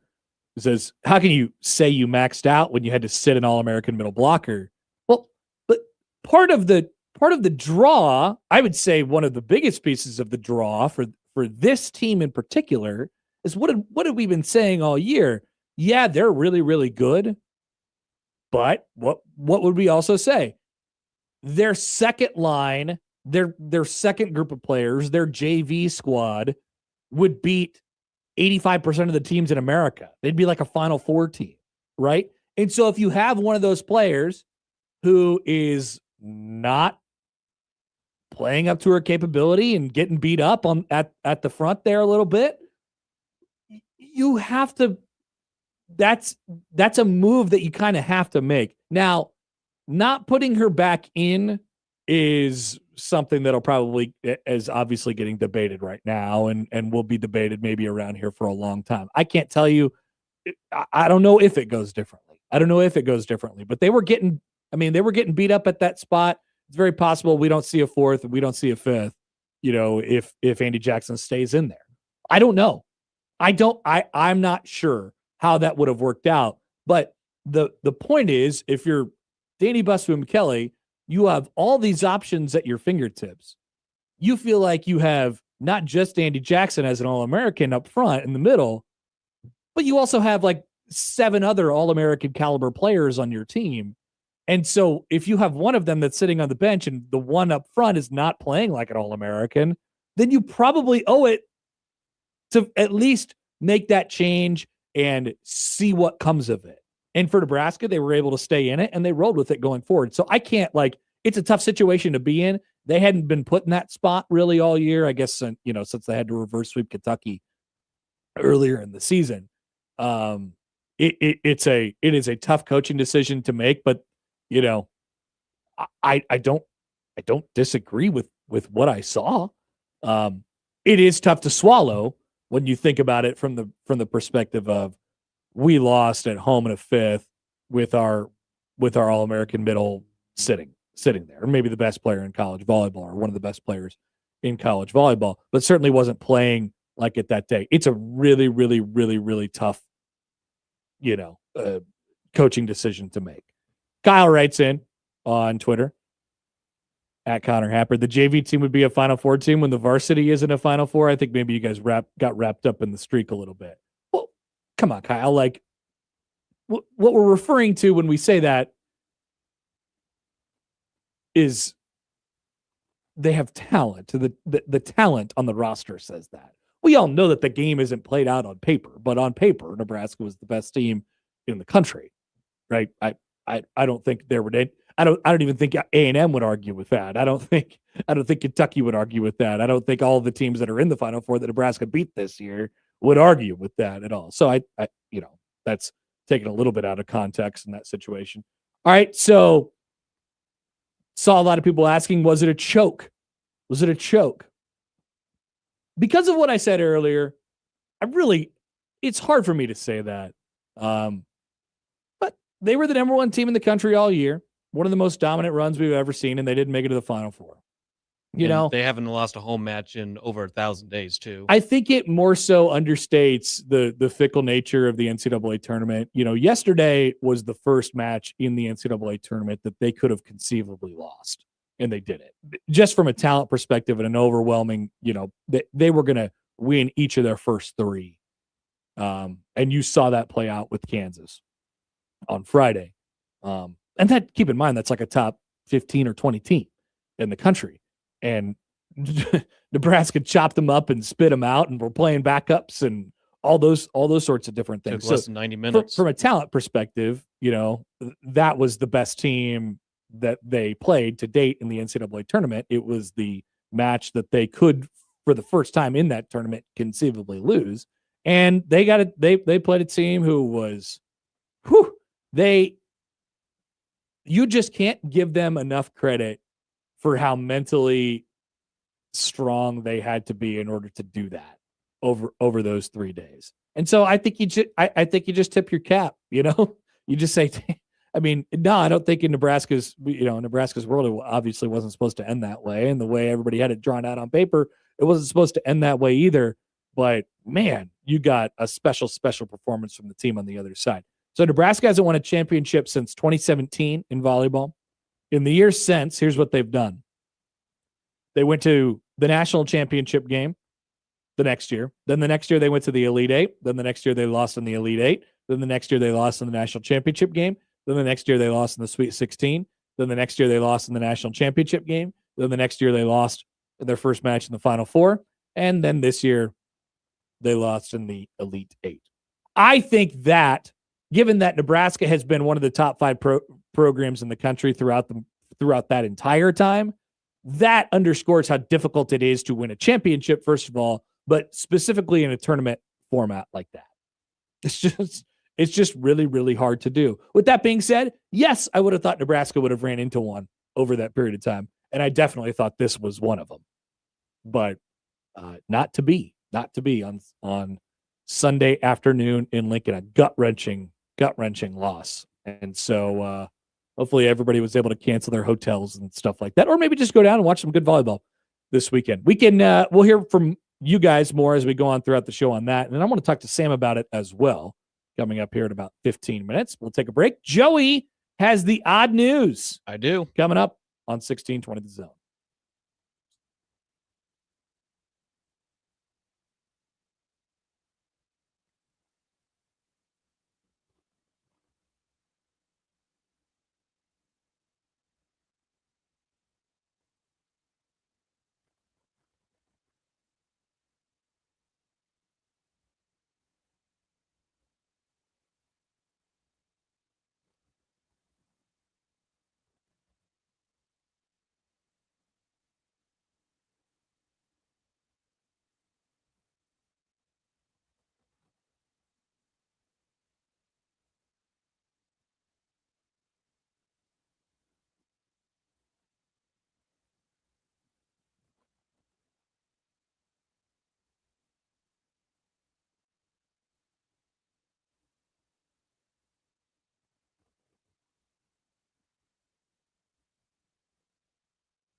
And now we've reached the point in the show where Josh Odson reads the peculiar, the bizarre, the comical, the odd news with Odd Son. Odd news, Odd Son. See what we did there? The odd news with Oddson. Well, when Josh Odson is out, we still have, in all likelihood, an odd son to replace him. And our odd son today, and for the next 3 days after today, is Joey Colbert. You are the odd son of the show now. He presented me the opportunity, and I gladly accept it. I'll be your odd son. I'll be your odd son. He says, all right, Joey, what do we got? What's cooking? Okay, the first story's out in England. So an elderly man was fined for an unusual reason. Okay. So it's an 86-year-old guy named Roy Marsh out of Lincolnshire. Earlier in the year, he was just going out on a casual walk, not in a flannel shirt, of course, but a leaf blew into his mouth and he spat it out, which led to a fine. There was 2 officers standing right in front of him, or in the vicinity when it happened. Whoa. So Marsh told the news outlet that one of the officers told him that they saw him spitting on the floor, which led to the man calling the local enforcer a silly boy. That can you not spit in Lincolnshire? I guess there's a rule, but he ended up with a fine of $334, which was later reduced to $200. I'm not sure. This man is 86 years old. Yes. 86 years old. We can't fine him $300 for littering because he spat out a leaf that just happened to blow into his mouth. And he was choking, according to his oh my God. one of his daughters. This is horrific. This is bad. All right, so where are you getting the story from? I'm looking at people.com now. All right. I'll send you the link. I'm looking at it's from this. It's from peoples.com. Okay. Marsh ended up receiving a fine of $334.50. Those later reduced to $200. He paid the latter. Wow, he paid okay. Oh, so he paid the $200. Adrian Finley, a county councilor who works as a representative for reform in the Lincolnshire City Council, told the BBC that he had received numerous similar complaints from others in the area. Enforcement officers are taking it too far. There needs to be discretion about how they issue fines, he told the outlet. If it looks like a genuine accident, then give people the opportunity to apologize and pick it up. I would tend to agree with that sentiment. I would tend to agree with that takeaway. Also, if they saw the man spitting out a leaf, wouldn't you wonder how the leaf got there? You know, like I get it. That would be my initial reaction. You want to keep the community clean, and you don't want people spitting on stuff. I get it. That sounds like, I don't know if it's worthy of a fine, but it's worthy of a slap on the wrist at the very least. But did you wonder at all, if you were the enforcement officer, why is he spitting out a leaf? Maybe they should have used some common sense. It's just interesting that it was over $200 he had to pay for that type of a deal. $200. Horse crap. Horse crap call indeed. Horse crap call indeed. Second story. If I was one of those enforcement officers and I saw a man spitting out a leaf, I would say, God!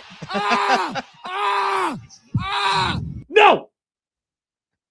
All right, what else we got? Okay, this one's out in Australia. This happened a few months ago, but there was video from the incident that happened. This was a skydiver getting dangling 15,000 I feet saw this after a parachute catches on the plane's tail.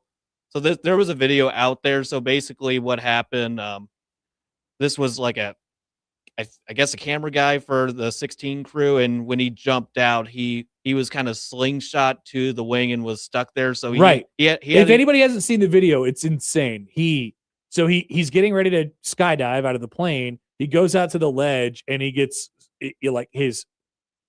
caught. His chute is already pulled for some reason. Yeah, and it gets caught on the back tail wing of the plane, and he's just dangling there. And then he cuts it and uses his backup. Yeah, parachute, use a hook knife to cut himself free. I'm not sure if that I'm not sure if that's what I would have done.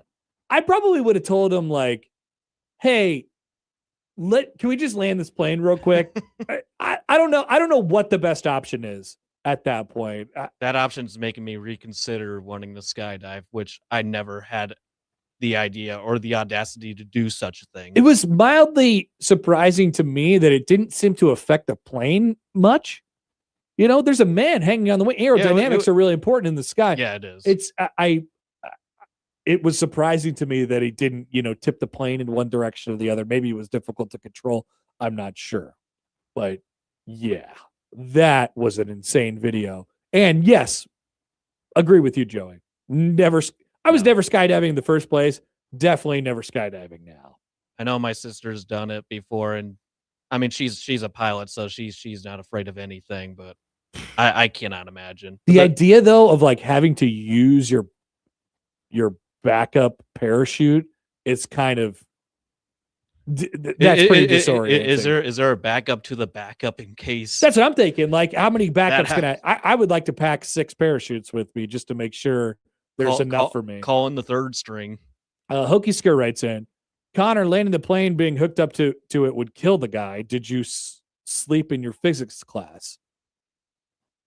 It would kill him? How would it kill him? I guess you're landing the plane, you're kind of slowing down the momentum. It's all that physics, like he said. Well, like the plane was flying in the air. The plane was flying in the air fine, and the guy is obviously out into the open air. Like, it's not like he would have choked to death or anything. I don't tell me how, and then make that make sense to me. It already seemed. I would have to ask my sister. No, but he wasn't being dragged on. Hokey Skirt says he was being dragged on the ground. He was on top of the wing. Like he was on top of the wing. I thought he was on the side of the wing. Like, so it was see, I don't know crap about planes. I just like them. Like, the flat ones on the back, they're horizontal wings, right? Sticking out of the sides, not the vertical one on the top, right? Yeah. So if he hangs on, he's on top of the wing. Theoretically, isn't that a situation where he could stay on there? I don't know. That's just he only suffered minor injuries, so he's all good. This would be me in a situation where I'm hanging on the top of a wing. God! Thank you, Kent. We're going to be blurring that throughout the week. Last story is out in Missouri. It's a pretty short one. Cowboys summoned to help when 13 cattle escaped trailer on the highway. So it's not a truck spill, it's a trailer spill on I-70. And I guess the cattle, I want to make a dad joke, the cattle was on the move. Okay. Nice. Not a very good one. Nice. Missouri Highway Patrol confirmed a crash involving 2 tractor trailers on I-70 in Oak Grove caused the 13 cattle to escape from one of the trucks. This happened on Wednesday. Authorities called in personnel from Butler-based B&W Land and Cattle to help round up the scattering bovines. And they ended up getting all the missing cattle. There wasn't really anybody harmed. So nice. Good ending to such a wild turn of events down in the state southeast of us. All right, couple of follow-ups here about the plane situation. Here's Jeff on the Equitable Bank inbox. He says, hi, guys. Actually, it was his backup chute that deployed that sucked him over to the wing. Apparently, he cut the backup chute loose and then deployed his regular chute, just in case that changes your opinion on how you'd go about it. And then David follows up. He says, the plane was affected. From a report I read, the pilot didn't know what was going on, but thought they had lost an engine and was getting ready to ditch. Okay, that changes my opinion. That changes my opinion dramatically. I've seen it's obviously you cannot hang on to a plane that is being ditched in the sky. That is not a good thing. No, you can't. But what a great thing. I've heard people say this before, but like maybe they should just give everybody parachutes when you get on an airplane. I've seen videos more extreme where people's parachutes fail to deploy. Yeah, fail to deploy, and other skydivers have to track down the others, or just that particular person that's having the issues, just to get them from. Well, if you're in a situation where Retrieve it's them either from- death or skydive for the Yeah. first time, Yeah. I mean, it's probably going to have to be skydive for the first time. Yeah. You at least could potentially get a better fate off of that. All right. That is the odd news. Thank you, Joey. Thank you, Connor. We will come back. The noon hour is up on the other side. Still plenty to talk about today. Got to get to all the Creighton stuff today, the Heisman, and all sorts of other things. But coming up next, we'll talk with Sam McEwen from the Omaha World Herald on the Connor Happer Show on 1620 The Zone.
Sam McEwen is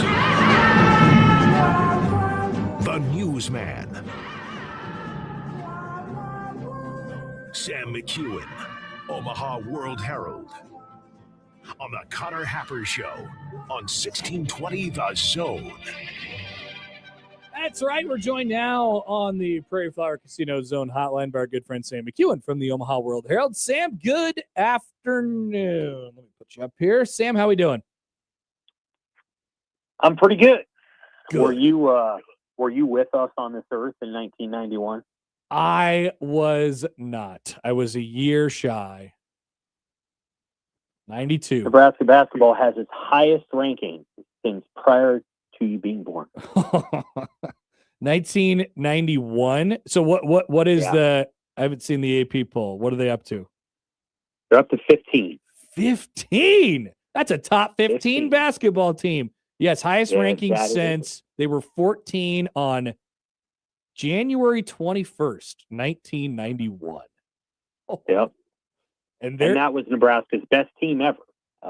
Well, some people will quibble with me on that. Some people will say it was the 78 team. Some people will say it was the 66 team.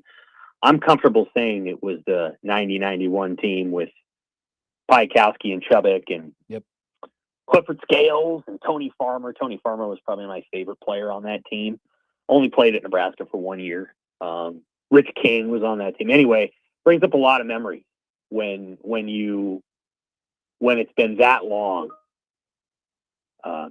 It's been that long since they've done it. Hey, you wrote about it today, briefly in your rewind. I mean, it's not hard to see what, like, it's become so painfully obvious, not painfully at all, I suppose, but it's become very, very obvious, how bought in they are and how experienced they are and stuff like that. So I don't know, maybe it shouldn't be this surprising that they've done this early in the season when everybody else is kind of trying to still get their stuff figured out and, how the pieces mesh. Nebraska has absolutely no problems right now wondering how the pieces mesh together. None. None at all. So here's the thing. They're old. I think that everybody in that room kind of knows what Fred Hoiberg wants. I think that maybe a couple of them have dreams of an NBA career, but I don't think that's at the forefront of anybody's mind in that room. I think everybody there wants to win, and they want to do something that they've never done at Nebraska before. And that's not necessarily rare because Nebraska hasn't had that many NBA players, but the fact is they're old. And so, there's not a lot of immaturity in that room. The guys that are getting on the floor, grown men, they all understand basketball really well, and I think they understand what Fred's looking for. And I think early in Fred's tenure here, he just didn't have the guys that were on that mindset. They made too many mistakes, especially on offense. They just did things that Fred would not want them to do.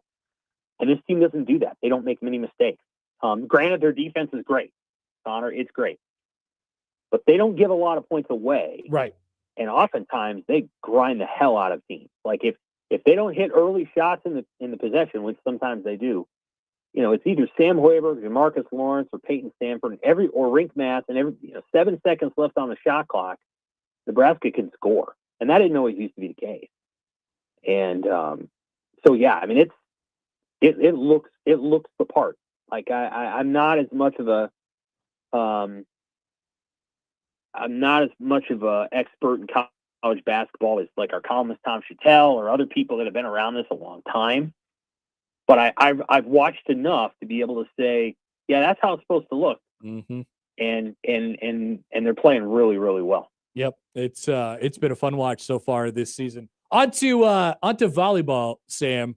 I mean, how did it happen yesterday? How did it work out like that for them, where they're fighting for their lives in set 3 and in set 4, but then come all the way back just for Texas A&M to somehow, I don't know how, find it and through all of the storm that, whether it be the crowd or what Nebraska was offering them, come back to win it in the 5th. Pretty unbelievable stuff that we saw yesterday. You have to tip your cap to Texas A&M. They got it done. Yep. Nebraska had a great team and a great season. So it wasn't just, flu-like symptoms, and it wasn't just players getting hurt. It was Texas A&M playing really well. Because it's not like Kansas did any of those things on Friday night. So you got to give Texas A&M credit. I feel like Nebraska did that. And then, it's a confluence of events. You got some players that are under the weather. You got a player who steps on a ball right before the game. You got another player who breaks a finger. It's just one of those situations where, it's sort of a nightmare scenario. And then the other team really lives up to the moment. I kind of felt like Nebraska was going to win it once they won the 3rd set. And then once they won the 4th set, I felt the same way. Right. And so much of what happens in that 5th set, there are parallels to tennis and volleyball. In tennis, if you go to a 7-point tiebreaker, so much of what happens early in a tiebreaker is who scores those first couple of points and who gets up a break or two. Mm-hmm. In volleyball, it's like who gets up 2 or 3 points early in that set, and that happened to be A&M. And it was too much of a hill for Nebraska to climb. And they had climbed a number of hills in that match, and they weren't able to come all the way up the last hill. And it's a tough deal. Like, it doesn't happen very often at Nebraska. I'm sure as the days and weeks go forward, they'll appreciate what they accomplished this year, and I don't think this is one where it's like what could have been. Maybe it is. I don't know. I don't know enough. I don't feel like this is something they didn't do something. This is more. I don't, but I know they felt like a couple of years ago when they lost to Texas in the finals. It was kind of like they kind of melted down and they lost their composure. I don't think that was true at all on Sunday. So maybe there's something they'll come up with. Anytime you fall short, you're searching for answers, but I don't know that there's a ton of things they could have done differently. I think it just fell the way it did. And it's volleyball. So it's not, so much of what happens in volleyball is reactive and in the moment. And so you can't, it's not like football where, Mike Riley makes a terrible call on third down and costs Nebraska a game at Illinois. I thought Danny Busby-Kelly put her team in the best position possible, and then she didn't have some options that she normally has. And because they were hurt or they were sick, or, that stinks. And so I thought she did everything she could, and I thought the team did too. We'll see what happens from here. What do you make of the Andy Jackson thing? That's what most people who are listening to me talk about volleyball today wanted to talk about. Yeah, I don't know. Was she not feeling well? It's hard for me to say. I didn't. Right. I don't know that I picked up in the press conference why she wasn't playing well. I know that they took her out. Let's be clear. The player behind her is really good. And I don't know that there's a full appreciation for how good she is, Manaya, how good she is, even though Andy Jackson is probably the best middle blocker in America. So she was a little under the weather, which I don't know because it didn't really get clarified. Maybe it did and I just didn't hear it. The player that's coming in is going to be an All-American. I mean, she's going to take over for Becca Alec next year, and I think she's going to be just as good. She's great. So I don't know that it was – that to me was not – I think losing Allie Check, who stepped on a ball and they couldn't put her in the match, probably hurt them more than – and, of course, they couldn't have predicted that she was going to get hurt. All that said, Connor, I think they knew that Texas A&M was going to be maybe the hardest team they were going to play. Yeah. They hadn't faced them earlier in the year. You could tell that just by the way they talked about the match that it was not coach speak, that they were extremely impressed. And they also, Texas A&M's coach knew their players. Oh, yeah. They felt really good about themselves, for sure. Yeah. So, it was a little bit different. What I've compared it to is sort of 83 Nebraska losing to Miami in the Orange Bowl. By one point, Miami had 60 days to prepare. They had 10 NFL players on their offense. Nobody knew those things about Miami when they went into the game. Everybody thought Nebraska would just kind of win and, put the crown on and that'd be it. But then the game started and it was oh, Miami's good. They go up 17-0. So it's kind of like that. I just think there was a confluence of events. The difference here, obviously, Nebraska had home court advantage and probably used it to their advantage with the crowd. But Texas A&M just played, 1 or 2 points better, and they end up winning. Oh yeah, by the way, we should touch on this before we move to football. You were there on Sunday for the women's basketball game. Correct. They are also quite good, it seems. Any thoughts on them in the early season? Yeah, I think they're doing what I expected them to. I think they, I had them ranked in the preseason AP poll. I was the only one who did, and I still feel pretty good about where I have them. I think I'm having 19th or 20th. Women's basketball is really, really good. So Nebraska's not going to finish undefeated. This isn't that team. But I do think they got a chance of, winning 22, 23 games. And there's two things that Amy did. Well, one thing really, Amy Williams, the coach, did is she went out and got players in the portal and created real depth. So now they have two waves of posts. Mm-hmm. So they have starting posts and then they have reserve posts. And on any given night, the reserve posts are better than the starters. Right. And that's not a knock on the starters. But Amaya Hargrove and Eliza Maupin are just as good as Jessica Petra and Petra Bojan, and some nights they're better. And then she went out and got two waves of guards. Now, the starting guards, Callan Hake and Britt Prince, are better than the backups. But it's something to be able to say 5 minutes into the game, we're going to keep Britt on the floor, but we're going to take Cowan off, and we're going to take Haley Weaver off. We're going to put Nisley on the floor, and either Kennedy Williams or Claire Johnson. And they're going to be just as good defensively as the players we just took off the floor. And that's their superpower, is that they can run waves of players at opponents. Now, when they start playing these better teams, which they will starting against USC on the 29th, then they play Iowa 3 days later, it'll get real. And, you know, they're going to lose to somebody. I think they might beat USC. I think beating Iowa at Iowa is a tall order. UCLA is going to be tough. Yeah. Oh, yeah, for sure. I think Michigan's the best team in the Big Ten, but I have UCLA ranked higher because their resume is better. But I actually think Michigan is the hardest team for Nebraska to play. I think they'll play UCLA pretty well.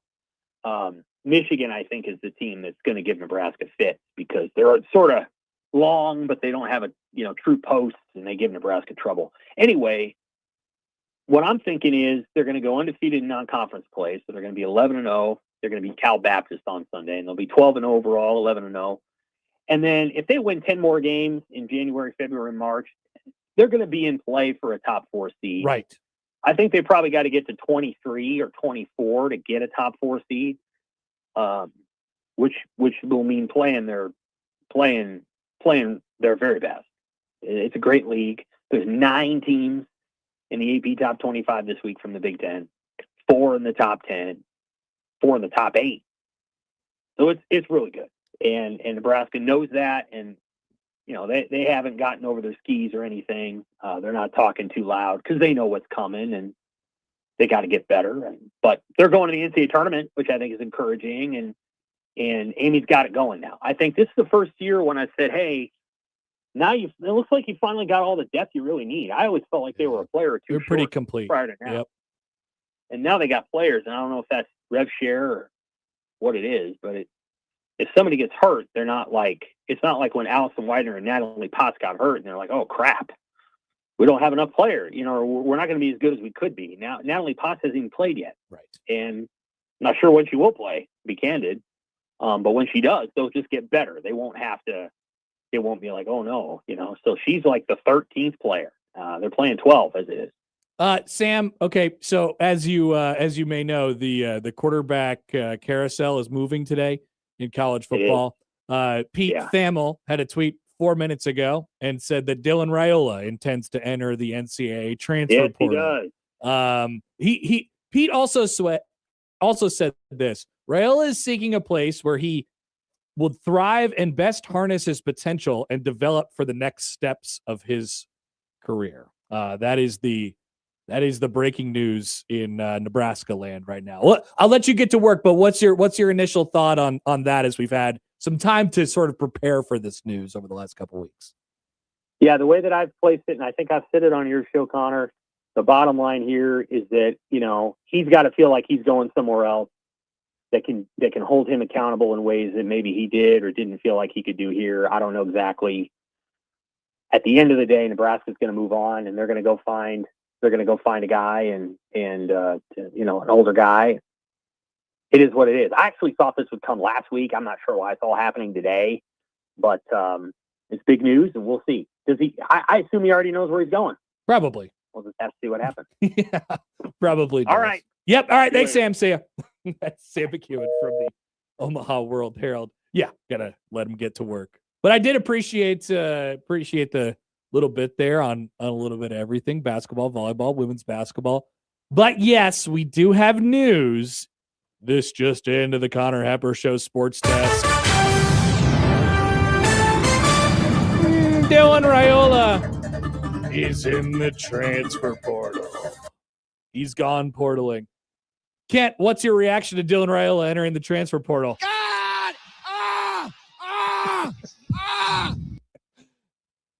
What a 15 minutes of whiplash there. The basketball AP poll comes out. Nebraska's number 15. They're rocking and rolling, and then Dylan's in the portal. I just checked the rankings. I only see the coaches poll, and Nebraska's 15 there, so I'm not sure. This is the AP top 25. Okay. This is the AP top 25. Okay. Nebraska is number 15, just in front of Alabama, and just behind Arkansas.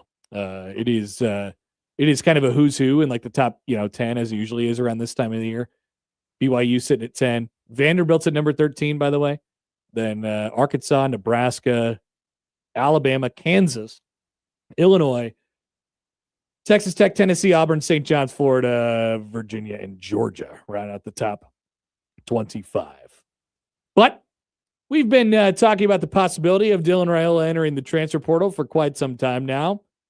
And now the day is here. It's happened. Black Cat writes in, I am so sad that Josh is gone for this. I kind of am too. he would have had a very stark reaction in response to some of the conversation surrounding Dylan Raiola over the last 2 weeks. So we'll come back. We'll open it all up. 402-951-1620. We are guestless the remainder of the show. So we want to hear from you all. You can tweet at Happer Show, at Connor Happer. We'll see him. And we'll be back after this in the post Dylan Raiola era on 1620 The Zone.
Well, here we are.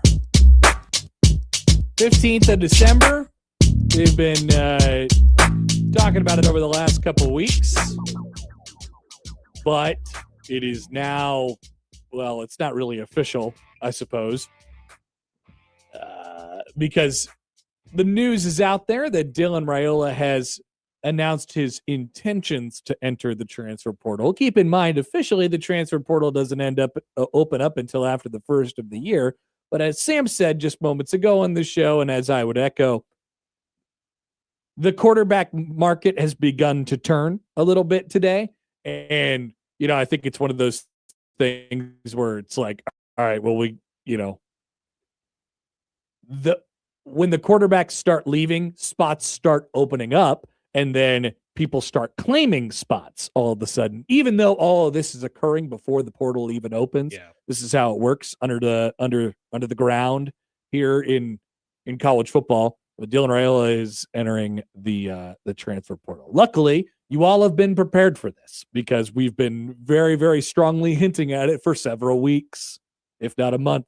So it turns out that maybe, just maybe, not to take a victory lap here, but it turns out just maybe that his little brother, not committing to Nebraska, decommitting for Nebraska late, and his offensive line coach uncle getting fired.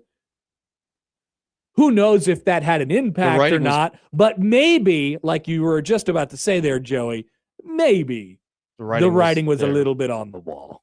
Maybe the writing was a little bit on the wall. There you go. And so now Nebraska jumps into, I think, the portal market. I mean, this is a fascinating situation. We could call it the QB sweepstakes. It could be, or I don't know. Maybe this is a big game for Mr. Teef on a half bum hamstring. I mean, sound like Rule said last week that he was going to be back for the, back and full ready to go for the bowl game, considering he was practicing a little bit last week. But on paper, it looks like TJ Lateef's job right now. I would imagine Nebraska is going to go into the portal to get somebody at that position, regardless of, now that you're in the situation that you're in, right? But the question is, are they going to be hunting after a high dollar starter type of player, or are they going to be going after TJ Lateef's backup in the transfer portal? If whatever is the case, your markets are going to be very, very different depending on which side you turn to. I've said it before. Like I said, we've been talking about this conversation for the last several weeks now. I think Nebraska desperately needs a quarterback that could provide a spark to you, in the sense, we're going to talk about, I hate to even make this comp because I now detest this person so much, but almost like a Diego Pavia type of like spark, right? Kind of a mobile guy. Mobile. Really throw the football. He's going to be able to handle a lot on his shoulders and, can really, really spark Nebraska's offense and bring you this type of energy and stuff like that. Now, I think the person that I just mentioned probably takes it a little bit too far, and he might actually be an insane person. But I think that's the kind of player that Nebraska might be looking for. With that being said, there's going to be a lot of people that are looking for that type of player or those type of players. But as of this morning, help me go down the list here, Joey. DJ Lagway, Dylan Raiola, Brennan Sorsby, Aiden Childs, commonly known quarterback names that have entered the portal as of this morning. I was looking back at the 2024 top quarterback recruits in the nation for high school recruits that year. DJ Lagway, portal today. Dylan Raiola, portal today. Julian Sayin, already portaled. And then where did he portaled from? He portaled from Alabama to right. Ohio State. That's right. Then you have, it's early in these guys' careers still.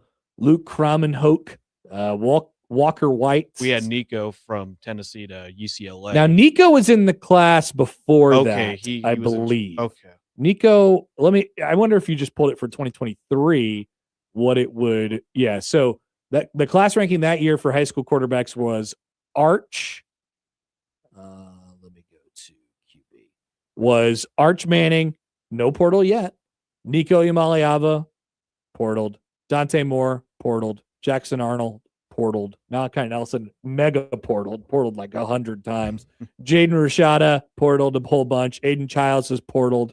Yeah, right. I mean, it's everybody.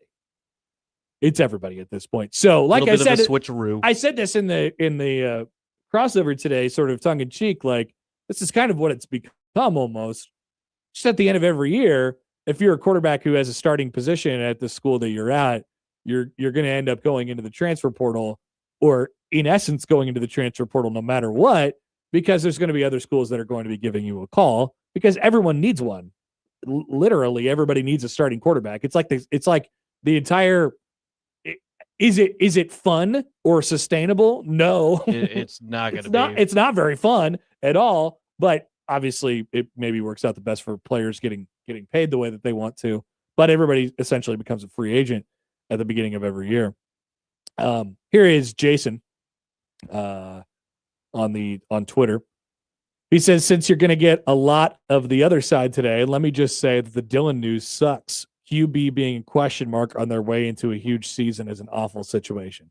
Well, I'll say this. As bad as it feels right now, if it does feel bad, I don't know, maybe there's celebration in the streets at the idea that Dylan Raiola goes into the portal. I'm not sure, because like Jason said, I mean, we could be hearing a lot of that today.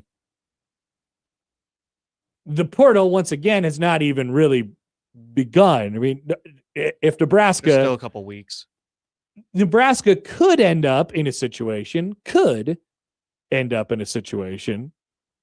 where they have no concerns about their quarterback. I think they're coming from a situation where they had quite a lot of concerns about their quarterback.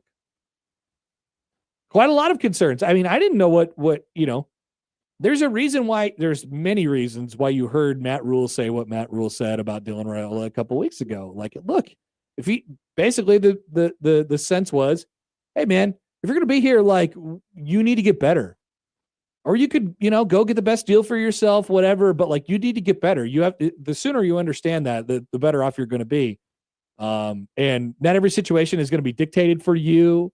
And, we can't, I'm paraphrasing and taking this all to a very, very different place. But like, basically what he was saying in my ears was, we're not going to bend over backwards anymore to make sure you're happy when we're not getting, when the results are really there. when you're not getting better in return, at this stage of the game. And keep in mind, there is a complicating factor in all this stuff, and is the fact that he broke his leg in the 9th game this year, but, or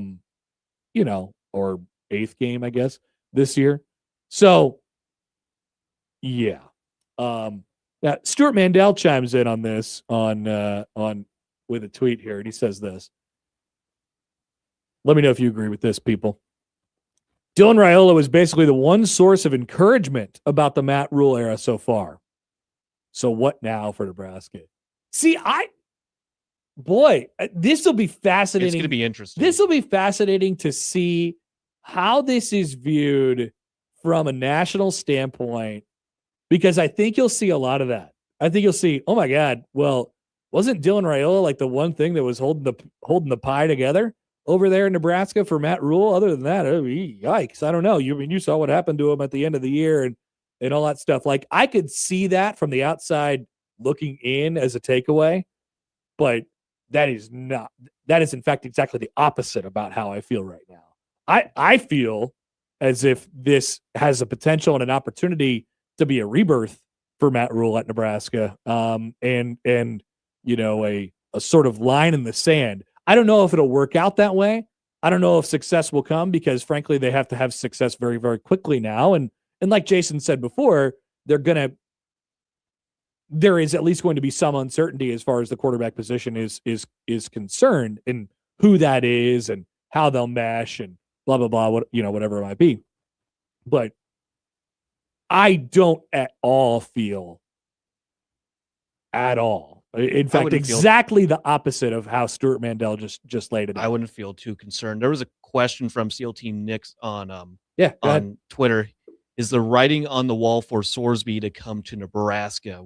Ooh, why would the writing be? Where's the writing? I haven't seen any writing there. I guess there's some fans wanting to see Sorsby wearing the scarlet and cream. So I've kind of seen a little bit of it. Sure. Brendan Sorsby seems fun. But there might be a situation he would be what I just described. He would be what I just described as a guy who could give you a spark. I mean, he certainly would. I think there'll be a bunch of guys out there like that. It'll be, but once again, you get this blank slate, and there have been some things that have happened over the last couple weeks that have just been changes inside the program. Obviously, the offensive line coach, but which direction are you going to point things on offense? And I just think if there is any writing written on the wall, it's that Nebraska will not be this is just my read. They are not going to go into another year where they get a boring drop back, 6 reads before you throw it. You got offensive line's going to be perfect. We're going to have a conventional run game. That does not feel like the direction that Nebraska is headed in 2026. I hope that the keys are fully handed over to Dana Holgorsen for him to do whatever it is that he wants, get a quarterback who fits that, get an offensive line who is melded around that. And you got to get a running back too who works around that. It's just going to be difficult to overcome such a tough schedule they're going to have next year. Well, it's tricky, and whoever's going to be under center for the Huskers. This is a thing where this could minimize your margin for error a little bit. I mean, over and over and over again, Matt Rule will talk about, hey, look, we're going to be in these close games. We know it's going to be this and this and this going into the fourth quarter, and I know that has increasingly triggered people over the last several years. And this is his opportunity to sort of lengthen that margin a little bit, lengthen the margin for error. Yes, you get better as a team, but make it a little easier on yourself. Nebraska just the whole draw to Dillon in the first place was always so fascinating to me, in the sense that you were telling him, here's why. Yes, obviously there's a connection to Nebraska, but you have to understand what you're getting into, Dillon, when you're coming here. This is going to be hard. This is going to be really difficult. We're going to put a lot on you. You have to do a lot of stuff for our offense, and it's not going to be an offense. Maybe he knew this or didn't know this at the time. I hope maybe it was something that it was set up front. He wasn't going to put up great stats here. He wasn't going to put up jaw-dropping numbers here. He could have gone to Georgia right away. Maybe Georgia's a bad example. He could have gone to Ohio State right away and put up jaw-dropping numbers right away and been the quarterback for that offense, even though, I don't know, maybe they take a little bit of control out of his hands as well, like they sort of have for saying this year. But he's got receivers around him and stuff like that. It just becomes a little bit easier. You could go somewhere where you can. I think Dillon needs to have some decisions made for him. I think Dillon, probably gets a little bit too much credit for how. I don't know that he is particularly as quick of a processor as many seem to think he is. I think he works hard. I think he's a studier and all that different stuff, and he's super engaged in the things that they're doing. But when it comes to the game on the football field, I don't think he necessarily processes things that fast. And so when you have him out there in a situation like Nebraska was in over the last 2 years, where he has so many things to process, it purposefully makes it harder on him. And that was never the right situation for him to be in. So as I said several weeks ago, I think there needs to be this reflection sort of from Nebraska's coaching staff of Dillon probably wasn't, there's an element to this where Dillon probably wasn't as good as we thought he was, but also we did not put him in the best positions to succeed. And we did not maximize our time with a player with the arm talent of Dylan Raiola. So now the lesson learned, now that he is gone and he's not coming back, the lesson that he learned, hopefully, is we have to have a definitive plan to make it easier on the quarterback, whoever we put in that position next year. And we have to have a good enough player, good enough players around him and the apparatus around him where that person can succeed. And it wasn't there for the first 2 years of Dylan Raiola. Dylan Raiola, to do a retrospective, Dylan Raiola was not good enough, and maybe never was, to lift this program up from the depths of where it was by himself. People thought he was, and he just wasn't. It was always going to have to be done in a much deeper and more difficult manner. It was going to have to be done from the inside, whether it be the lines, offense, defense, like as a whole, the program rises up. The thought was Dylan kickstarts it, right? He kickstarts it, and then maybe he's good enough to bring the rest of it up behind him. He was never that. He was never that.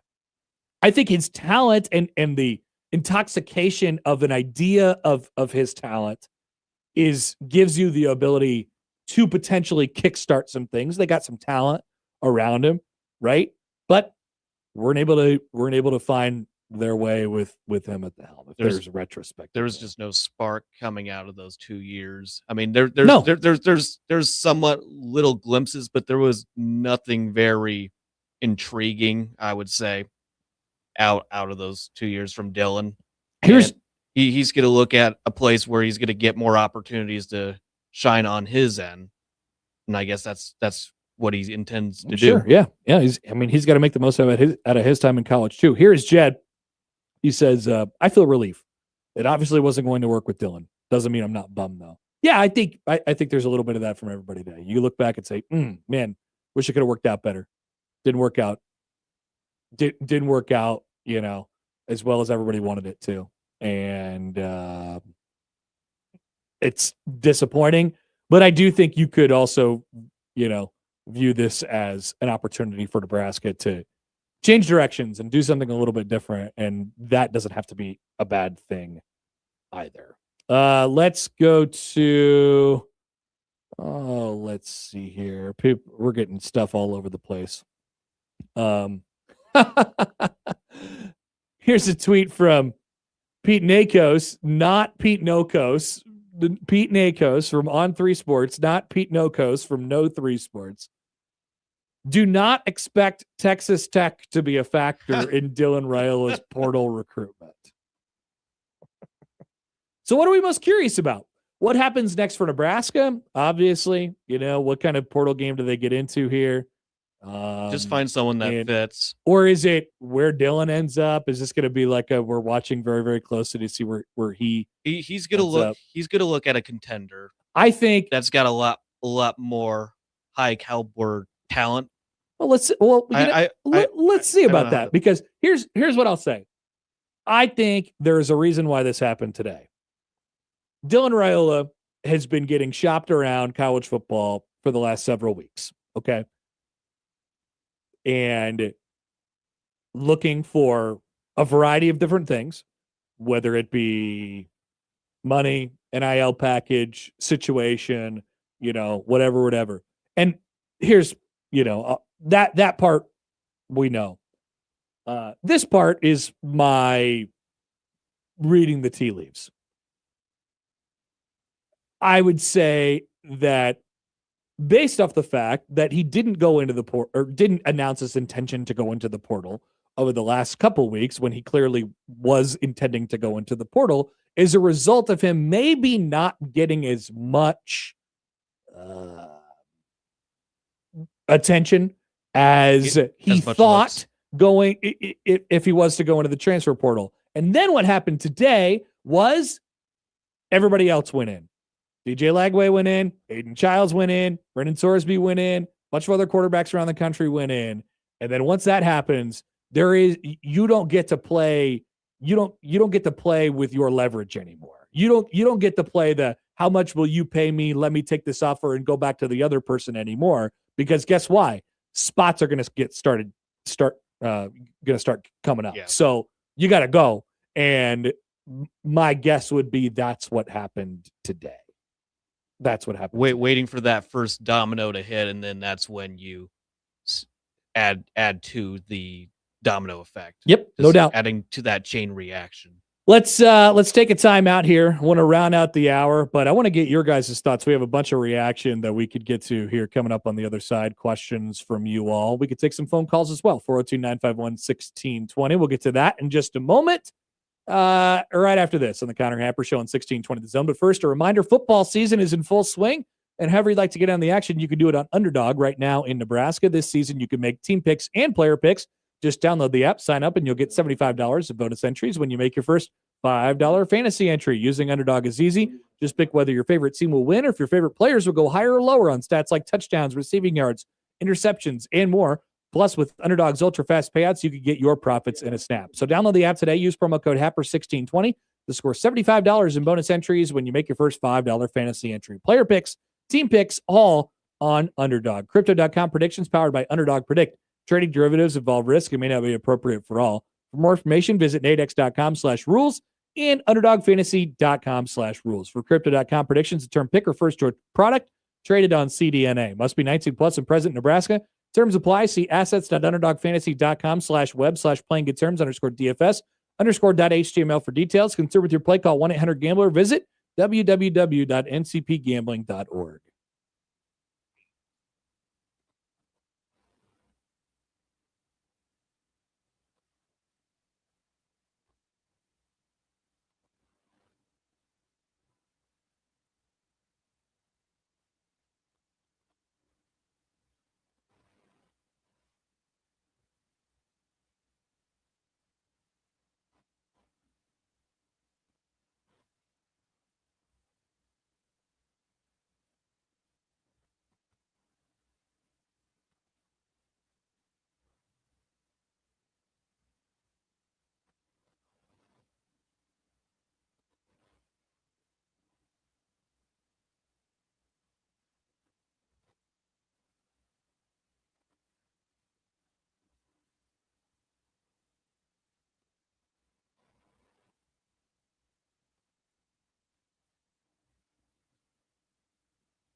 welcome back. We're the Connor Happer Show here on 1620 The Zone and on 1620thezone.com. Look at that on the bottom if you're watching along with us on YouTube or on Twitter or wherever else you might be watching today. Facebook. We're still streaming on Facebook, by the way.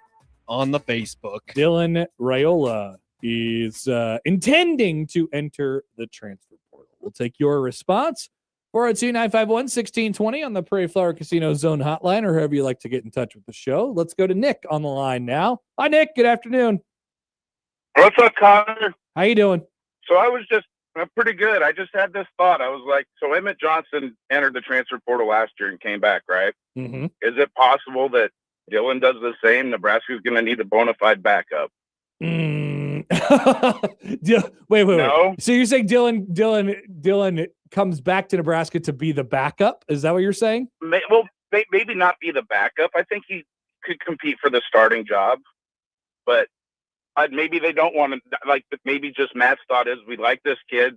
We need to build. Like, we need something else because if they want to go to a running offense, like you're kind of insinuating or whatever, a more versatile quarterback style offense, inevitably he's going to get hurt. Okay. And I think you're going to have somebody to be a backup. And maybe I do like the Sorsby. That'd be cool, but maybe it's possible. I don't know. Just a random thought. Awesome. Thank you for the call, Nick. I appreciate it. Let's address this. Joey, what do you think? Dylan Raiola is Nebraska's backup next year? He's not going to move to be a backup quarterback. He's going to want the start right away. He's going to want those snaps. He's not. Hey, let me tell you this too. Because Nick kind of couched it and he said, well, maybe the line, the idea is like, oh, okay, maybe the line is drawn in the sand now and we like you, but here's the dirty little secret. I'm not sure they like him.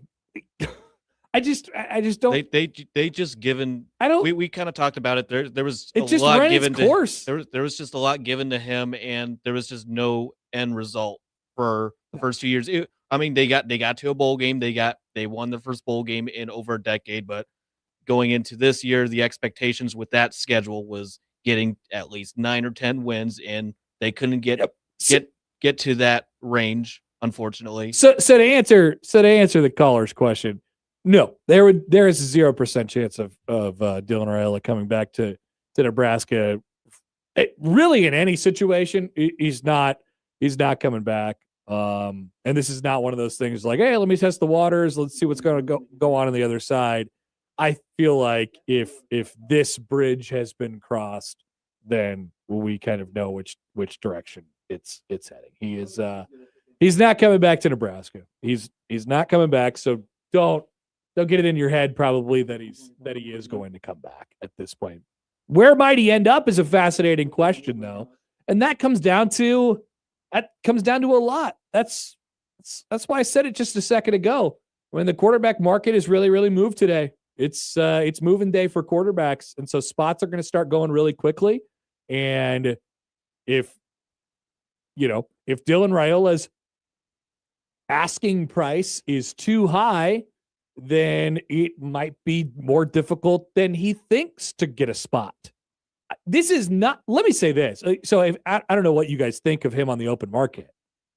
This is not a situation where he becomes, he might be, I don't know how the rankings will turn out. He might be one of the better guys available, but this is not a pick your spot situation. He'll be in the top 10. And this is not, I don't believe that this is like he can have anything he wants out there right now. And he gets to name his price. I do not believe that is the case. And I believe that he learned that and his family learned that over the last couple of weeks as they've been poking around as far as potential landing spots and destinations.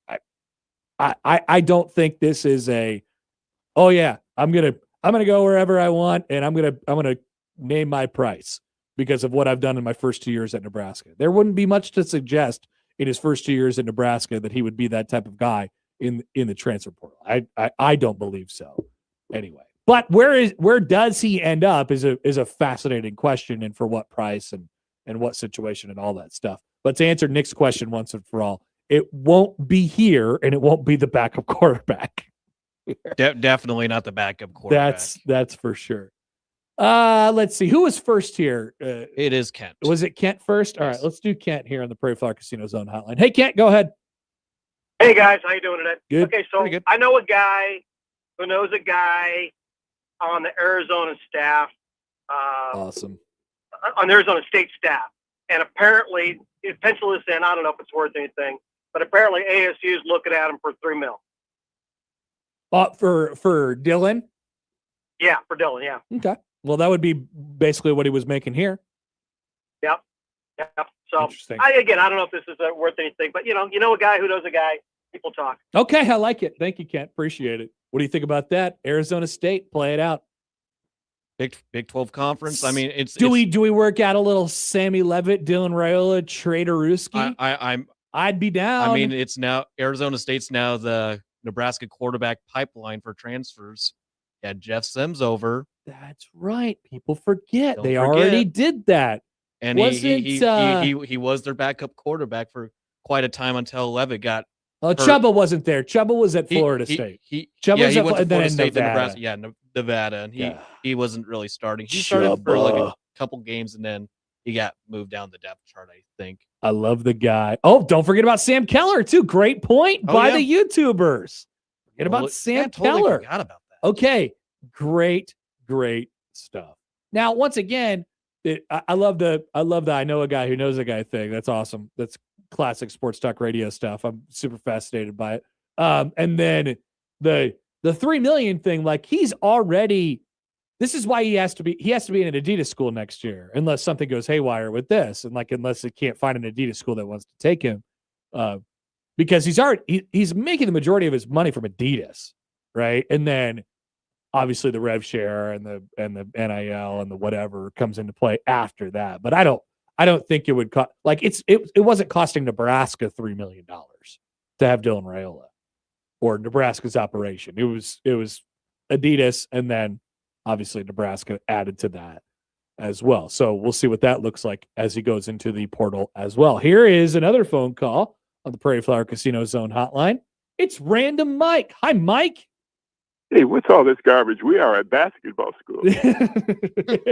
I figured this would be a random call. We're in the middle of a big news story, and Mike's like, what are we going to talk about today? This is great. Yeah, the men's is the men's basketball PA guy. Does he work for you? No, he doesn't work in this building. He works in Lincoln. He does radio in Lincoln. Does he work for you? Because I was always taught, whatever job you have, make your boss look good. He makes you look so good. We gotta stop. No, he's great. No, the men's team, they're making so many great passes in that Wisconsin, the last home game. So many. Not one of them was acknowledged. You acknowledged just about all of them. The one correction I would have is you get so excited with the 3-point game, with manipulating, the elderly and very young crowd members that are easily manipulated, that you forget to credit a really good assist. And Prince had a great assist with this baseball type throw across the court for an open 3-pointer. A great assist, but you're getting the crowd to react and say what you want. I'm going to try and excuse myself, Mike. Here's my excuse for myself. Sometimes, because I remember the exact one you were talking about from yesterday. Sometimes I second guess myself on who threw the pass, and then I don't want to credit the wrong person, and then I don't want to get my head, so I just shut up. That's what I did. All right, I got you. As far as Dylan, I thought the whole thing was he was getting in better shape, more mobile, where they could run him some more. But here's the thing: if our O-line coach was named Donnie Smith, okay, and everything else is the same, how would the Raiola family, particularly Dad, feel about getting rid of that coach that was not protecting his son? I still think he wouldn't be here anymore. That's my read on the situation. But I mean, is that a legitimate question? That I understand. Your main job is I understand. Like I get it from that perspective. I just think that was another thing, but I don't think I don't know. Sometimes it comes down to like, it didn't work out, for both sides. And maybe we could just leave it at that. I'm not sure. I'm sure there's more. And good Lord, when you're leading the country in getting sacked, it's a horrible thing. And I know a few of them were his responsibility. That's unacceptable. Hey, one more thing. I was under the impression, just watching as a fan, that Holgerson had total control of the offense, that it was on defense where there were other older coaches involved that would try to put guardrails on it. Was there any indication that Holgerson had orders or instructions? No, you can only do certain things. You can't do what you want. Well, I just go off of what Dana Holgerson has done in his past and compare that to what it has been here, and it hasn't exactly looked the same. Whether it's in tempo and the actual stuff that they do it, I think it was tailored to Dylan Raiola, and they were limited in what they could do because of his limitations. Yeah, but I don't think he was limited. I hold him responsible. I think he was given the keys, and what they did was what he called. Yeah. There's definitely some truth to that. Am I wrong? No, you're right. You're right. There's probably a little bit more to it than that, but you're right, I think. And what really pissed me off, Connor, was in that game, and I have a buddy that went to Northwestern College in Iowa, and Amy just said it perfectly, that why in the hell, like in the middle of the third quarter when you knew your mobile quarter was kind of crippled and he wasn't doing well, why not get Gramston in there, who was player of the year? And if you ever seen him play, a really talented guy. And there was a reason he was number 2 or 3. He could have been number 8. He can play. That pissed me off. People wanted to see Gramstad. Thanks, Mike. Bye. All right, that's Random Mike, everybody. Still bitter about the lack of Gramstad on Black Friday. No Grammys. No Grammys. No graham crack. Maybe we'll see some Grammys in the Las Vegas Bowl. Yeah. Who knows? That's going to be a huge game for that position. Debo writes in on YouTube, remove Raiola's name from the stadium. No, I don't think you would do that. Even though that one did more for the program. Yeah, that's true. Here's Joe on Twitter. Interesting, if you read the news shorts on ESPN, Dylan transferring didn't even hit their radar while other quarterbacks did. Yeah, it'll be fascinating I'm super interested in what he's looking for. Did you happen to catch Pete Tweet's follow-up tweet to the announcement? It was like, Dylan's looking for a place where his skills can be best utilized and stuff like that. Like, we know who Pete's working for. So, there's a lot of stuff. Now, I thought Mike brought up an interesting point. Like, maybe the best place for his development is here, but there's also this thing in the quarterback market, where in the quarterback world, where you really, in order to be a first round NFL draft pick, which I think is pretty clearly what he wants to be, you also have to be hot, and you also have to be a household name, and you also have to put up great stats. So maybe, like, I think Nebraska's argument for getting him here in the first place was like, hey man, we're gonna really develop you. Like, we're gonna really, really teach you how to play quarterback. And it's not clear as to whether that actually worked or not. But I think that was the point. But unfortunately, he hasn't gained enough notoriety from his own, outside of looking like Mahomes over the last 2 years. He hasn't gained enough noteworthiness from a name perspective to put himself on any NFL radars after next season. And so what he's looking for is a place where he could go and tear it up for a year and become a person that people are talking about as it pertains to the NFL. You have to be hot, whether that's a good thing or not, whether it's a good practice as it pertains to drafting NFL quarterbacks or not. It absolutely is part of the deal. This seems to be a little similar to when Nebraska hired Scott Frost, because Nebraska was down in the dumps and they relied on Scott Frost reviving the program after just being in shambles for the 20 years. And then when they brought Raiola over, it was kind of a similar thing. They were expecting him to be playing hero ball and being the number one guy, but neither of those people were the princes that were promised, I don't think. We'll be back after this on 1620 The Zone.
bunch of texts that I want to get to. You're just joining along here. Dylan Raiola's announcing his intention to go into the transfer portal. Also, a reminder that Rascal Flatts is bringing their Life as a Highway tour to Omaha. People forget about that. Saturday, January 24th at the Chai. You could listen to Unsportsmanlike Conduct this week for your chance to win your way into the show. I saw this. The House Rules podcast. Are you familiar with the House Rules podcast, Joey? I've heard of it. I just don't really tune in. Me neither. But it has a Twitter account, and minutes after less than 20 minutes after the Dylan Raiola to the transfer portal news dropped from Mr. Pete Tweets, the House Rules podcast did a video about one of their sponsors, which is Revolution Wraps, which is wrapped the Matt Rule's golf cart that he uses across campus, and he talked a lot of good things about Revolution Wraps. So it's kind of like his little walk and talk videos, but with a gator, basically. Yeah. But now it's someone just riding the vehicle, and he's behind. He's talking. He's got a little mic on his polo. Yep, that was it. Was Dylan Raiola entering the portal? Did it sound like this for you? Oh, sorry, Joey. Let me get a little sound here. Next gen, one of those next gen pots. God! It's possible. Let me ask you this. All right, not to go too retrospective, and I do want to get to some of your guys' takes here on the text line. Was how do I put this mildly diplomatically? Was the juice worth the squeeze? Was the juice worth the squeeze on Dylan Raiola? If you could go back in time, and Dylan Raiola he stayed committed to Georgia, and Nebraska continued on the path that it was about to go down in the postseason of 2023 into the season of 2024, where they were, Mike Schaefer kind of asked this. It's funny how Mike Schaefer put this. He said, free content for local sports shows. Would Nebraska as a program been better off taking Kyle McCord ahead of the 2024 season than Dylan Raiola? Raiola famously flipped during McCord's official visit to Lincoln. He went to Syracuse and lit things up. Nebraska had kept on going down that path. Where would they be today? Basically, the question that we're asking is, did the acquisition of Dylan Raiola, this is very retrospective. Obviously, there's a lot of right now questions to answer, and there's a lot of 2026 questions to answer. So this is sort of an undealable one, but it's an interesting topic, I think. Did Dylan Raiola and the acquisition of Dylan Raiola stunt Nebraska's growth as a program under Matt Rule? Chew on that. I mean, just think about it a little bit. It could be yes and no. You can make the case that it did. I think things changed. When they went into 2024, I think the urgency got a little bit higher, and not that that's a bad thing. The acquisition of a bad player is not a bad thing. But so maybe it's not in the acquisition, and maybe it's not in the recruitment or the landing of them or whatever it is, because I think you take that still 10 out of 10 times. But what you did and what Nebraska did, mistakeably so, I think, was point things a little bit too much in the direction of him. I just think they probably did a little bit too much, bending over backwards to make sure he was happy. Whether it's talking about him in a positive light, saying over and over again, he's far from any of the problems. He's the hardest worker. He's this and this and this and this. Just so, I think there was, There's a lot of reasons why you do that with any player, and there's a lot of reasons why you do it with a freshman quarterback or a sophomore quarterback or whatever it might be. So maybe it's not just a him thing, but I do think Nebraska, felt at the time that their timeline got a little bit accelerated for the express purpose of understanding. We talked about this at the time. We talked about this in the offseason of 2024. Face it, when you get a quarterback of his caliber, at least what the recruiting ranking says, your highest ranked recruit, basically of all time, it says you have a limited amount of time with him. And so you have to make the best out of it. And you have to put all these players around him, and you have to make sure he's happy, and you have to make sure he stays. That's a complicating factor in 2024, as it pertains to the transfer portal and stuff like that. You have to make sure he's happy in terms of NIL. And now you got his family, and you got to make sure they're happy because they're, his dad is a legend, and his uncle's still here as the coach. I just think it was the program over the last couple of years was a little bit Raiola pilled, right? Had too much Raiola flavor to it. And I think if they could do it over again, they wouldn't do it that way. If they could do it over again, they would say at the start of it, like, hey, look, man, okay, you could come here. Chances are you're going to have a chance to win our quarterback spot right out of the gate because of look at what you're going up against. But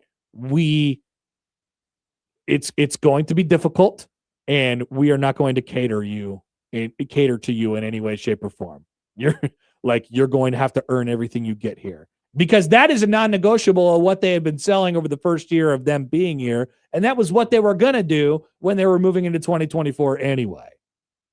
And it just didn't feel like that after that. That's my personal opinion. Maybe that's revisionist history. Maybe that's, applying something that we know now to a situation that happened, 2 years ago at this point. But I don't know. That's the way it always felt to me. That's the way it felt to me. Certainly the way it feels to me right now. All right, so let's get to wow. I have a lot of stuff here on the text line. Do I just rip through all these? I haven't even read any of these yet. Yeah, mine as well. From the 531, what are the odds that Dylon goes to Indiana and then throws for 470 yards and 5 touchdowns against Nebraska next year? Indiana could have their pick of the litter at this point, I think. Well, would there be any repercussions for going to a Big Ten school that's on the schedule? Nope. Okay. Wide open game, baby. I was just curious. I don't think so. They used to have something like that in basketball where you couldn't go conference to conference. Yeah, just trying to prevent any known information from the person transferring into the new school. Yeah, I don't think there's any. I don't think there's any guardrails in place like that anymore. Let's see. Nathan says this: Nebraska needs to go get DJ Lagway from Florida. Brett in Minnesota wonders if Brennan Sorsby would make any sense here. Many people are asking for the next quarterback, whoever that might be. Anybody who's in the portal today. It'll figure itself out. I think Nebraska will get a player at quarterback who wants them and they want, and they will put the right apparatus around them and have some success next year. That would be my guess. That would be my guess at this point. Here's a text to the 316 as it pertains to what I was just saying. I think the program is better off without Dylan. Through no fault of his own, it just became, what do we need to do to make Dylan happy? I agree with that. That's the way it felt to me. Greg in Myrtle Beach is here. This is good. Let's see. Oh, Greg in Myrtle Beach is saying that maybe it could be a non-Adidas school for Dylan Raiola. The options are open. Does he have to break his Adidas deal? Does he keep his Adidas deal at like a Nike school or like an Under Armour school? Something like that. I don't know. What if Dylan Raiola goes to UCF? And then they both sue Nebraska for liquidated damages. Could happen. Draining a lot of money for those two guys. Text from the 531, being a Husker fan is just one swift kick to the nuts after another. Back to the groin kicks. Does this really feel like do you feel kicked in the groin? I don't feel. I don't feel that way feel- at all. Nebraska took an extra step. Well, they got what they needed to. I'm not jumping for joy here. Like, I think you could look back at this and say Nebraska got to a bowl game. They won. They just couldn't take that extra step to get better. And yeah, but with Raiola, does it really bother you that much that it's not going to be him? It doesn't really bother me. I don't think so either. Like, I feel like the system doesn't work for him, and I think he can explore a different school that fits this type of system that I agree. He works well with. I agree. But there's also this, and Rule touched on it a couple weeks ago. There has to be this recognition from him that, I get it. If you're a 5-star quarterback, if you're one of the top 5 quarterbacks recruited in your high school football class, it really sets you up for life. It really sets you up for your career because you're going to get chance after chance after chance after chance. But we've watched Dylan play every game in his college career. And I think he has great arm talent. I think he has incredible touch, lays incredible touch on the football. I think he has got a real feel for the game. I think he is a studier for the game and all those different things. I don't think he has a rocket cannon of an arm. We never saw that in his career at Nebraska. We never saw him uncork really a whole lot of deep balls at all. We never saw him rip anything in there, right? Fitting it into tight spaces. He was risk averse. Maybe some of that was because of the offense that he was put into. And I didn't think he processed things fast enough. And on top of that, he wasn't a dual threat at all. That's not, I would want to check more boxes if I was looking at a 5-star quarterback. And, sometimes they miss, but there needs to be a recognition, I think, on the Raiola's part of like, oh, wait, I actually might not be that good, but that feels like it's definitely not happening, right? No. And so that could be part of the reason why he's not going to be here anymore, or maybe he goes somewhere and he unlock everything that we thought about him at first gets unlocked. It's possible. It's very possible. It could be. And then he's off to the NFL, or maybe he burns Nebraska or something like that next year. I don't know. But, right now, I don't see that for him. I think he's going to have to be in college for 2 more years and really, really, really perform well in order to get to where he wants to go. Given with how the first 2 years have gone, he's going to have to put great numbers to literally get that consideration on how his NFL career is going to be. No doubt. So couple texts here from the text line wondering about how Sipple is doing. Sipple famously was not reading the tea leaves last week when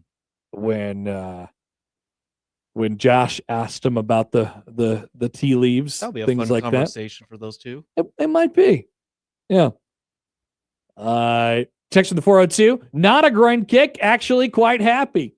Aaron says this. The only thing that moves the needle to me about this is not feeling like I have to pick up my axe for Dylan acting like Mahomes and tuning into Sipple tomorrow during the afternoon show. I'm just not worked out about this at all, like so many things with Husker football. I tend to agree. I also want to add this. It's possible that nobody is worked up about this because we've had several weeks to prepare for the possibility.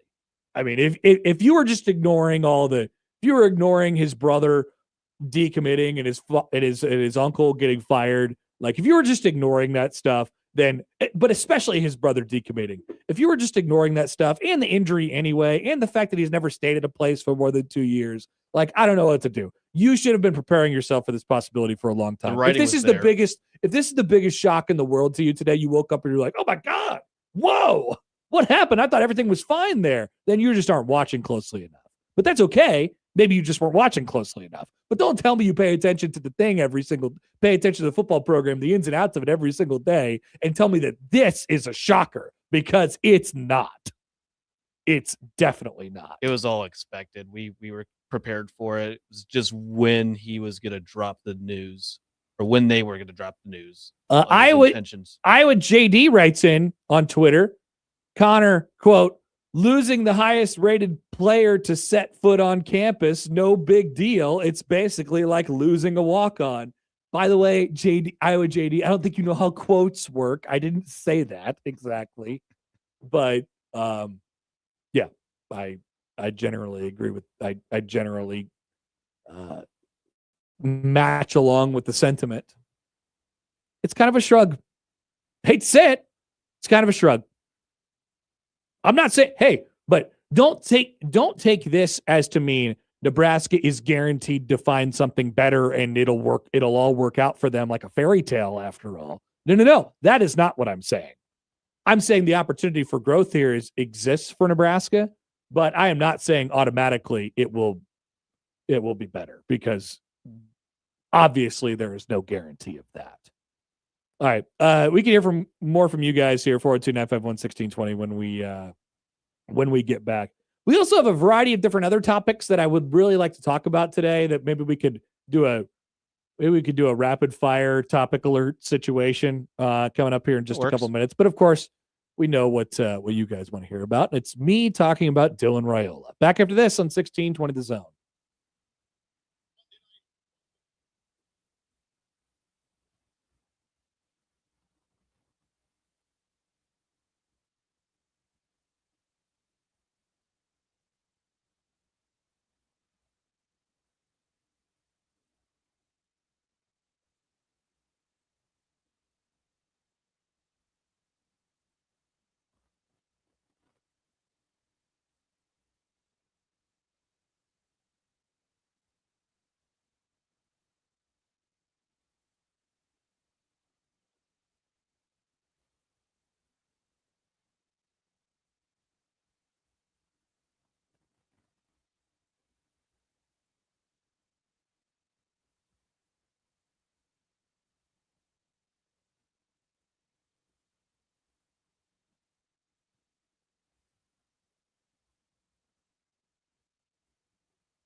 Chris Hummer of 24/7 Sports said that sources have mentioned Oregon as an early school of interest for Dylan Raiola and his camp. Oh, I'm sure it's of interest for his camp.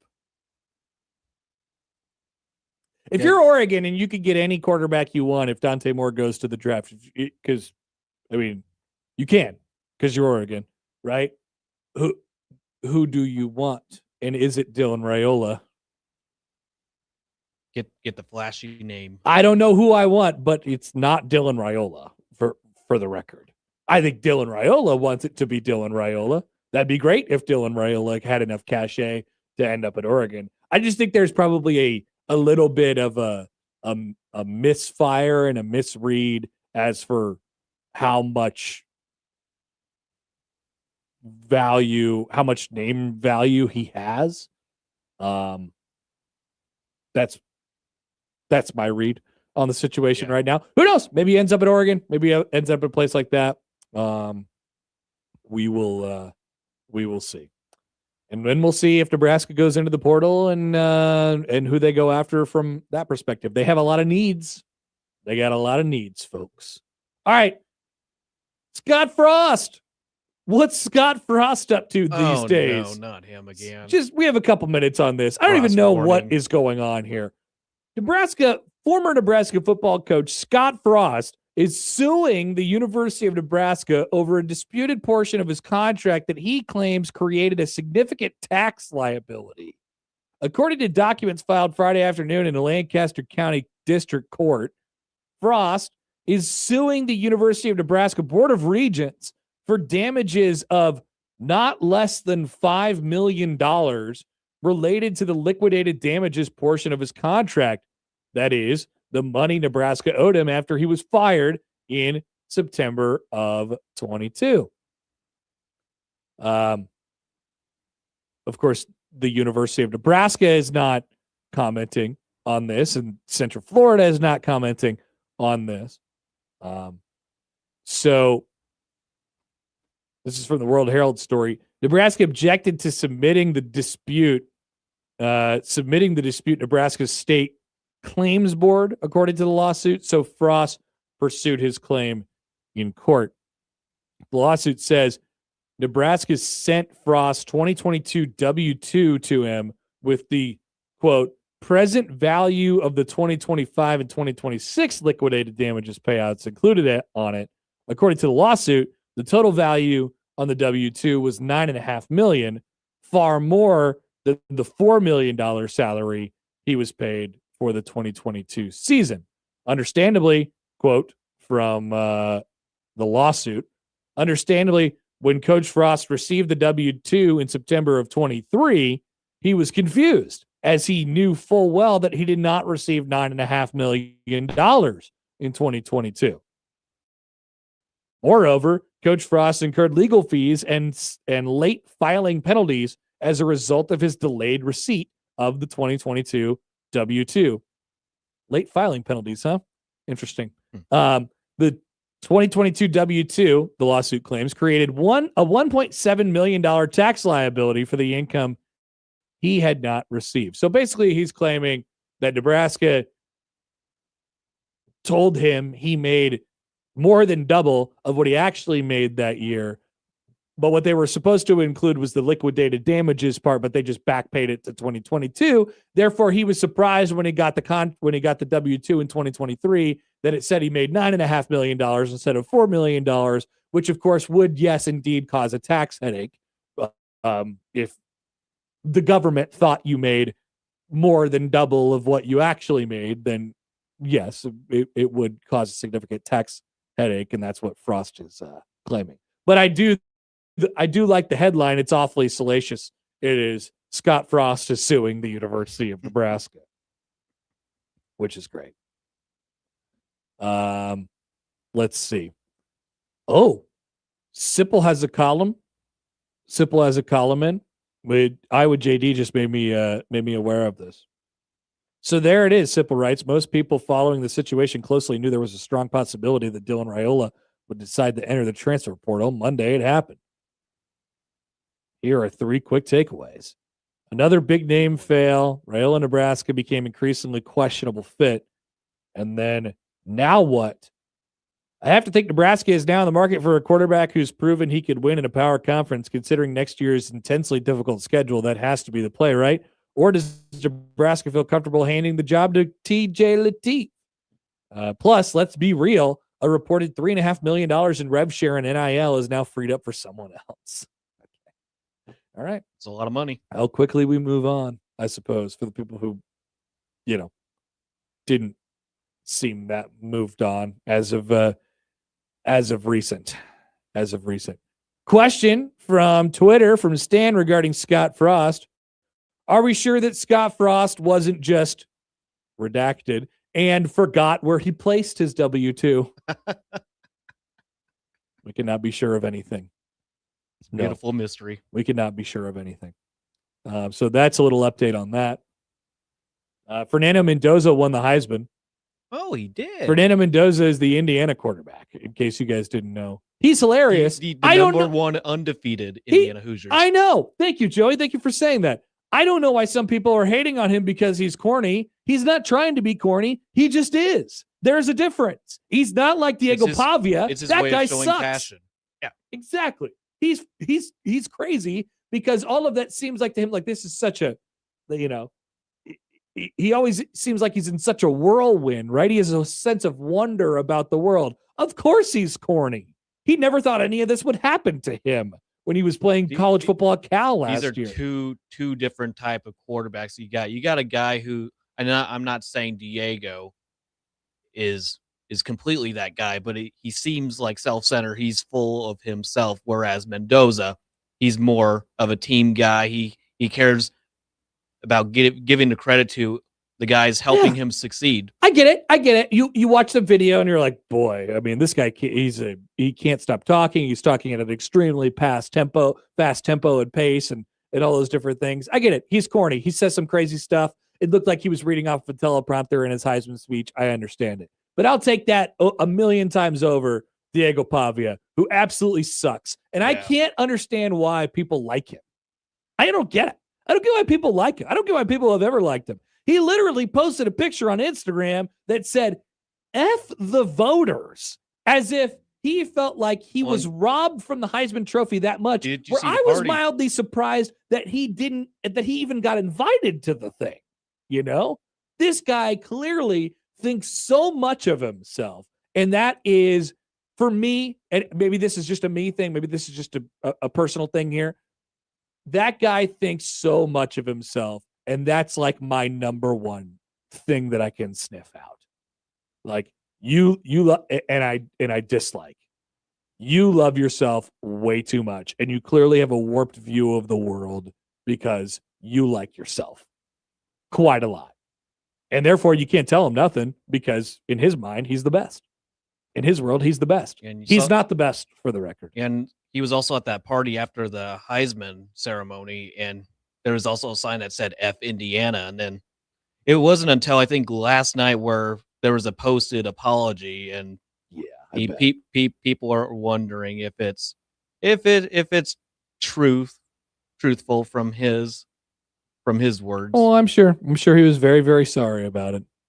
I'm sure he's very sorry. But yeah, I enjoy watching him play football. I like his game. I absolutely like his dislike him as a person. Yeah, I don't think he should have won the Heisman, for the record. Mendoza made winning plays, and they're the number one team. Yeah, and he's the big reason for that. A lot of people have an argument of like, and I get it. Like, hey, is the Heisman the best player in college football? Is the most valuable player in college football, or is it the best quarterback on the best team? And I get it from that perspective. Most impactful player. I saw an absence this year in the sport of, the obvious guy, and I have no problem with it going to Mendoza. And I think, frankly, it's good to honor a historic season, not only from the person himself, and nothing about his numbers were historic for Fernando Mendoza, but historic season for Indiana football.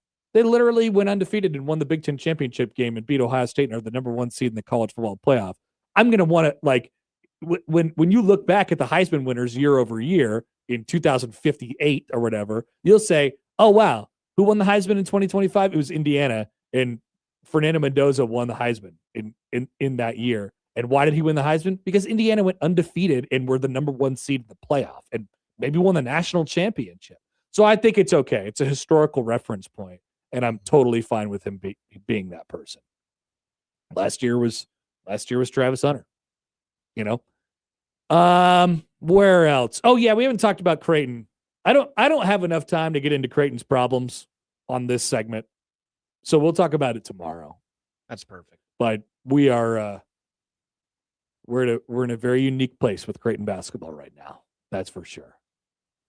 Unfamiliar times. Unfamiliar times. Also, we did not talk about the Royals getting Isaac Collins. Blue Jay Royals. At least there was a bright spot for your weekend. I needed a big time palate cleanser during the volleyball game and after the basketball game on Saturday. And I looked at my phone and there was Jeff Passan, who said Isaac Collins is being traded to the Royals for Angel Serpa. God! And that's what I did. And that's exactly what I did. Thank you. Awesome. All right, let's take a break. We'll be back. We have a poll question or two, and we'll tell you. I put one in. And we'll tell you what to watch. Coming up next on 1620 The Zone.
All right, welcome back.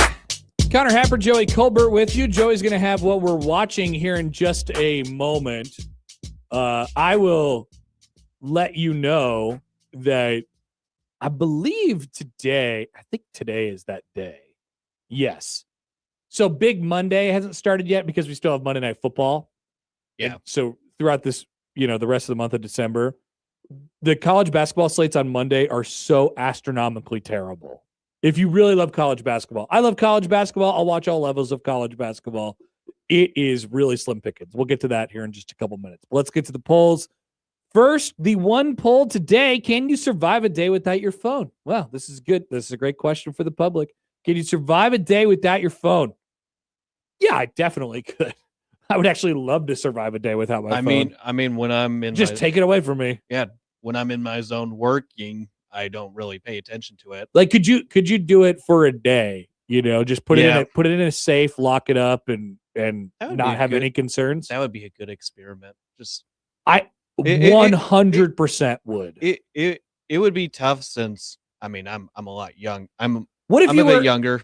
Does it make it easier? Like if you were doing something, like if you were with somebody? Yeah, it would be.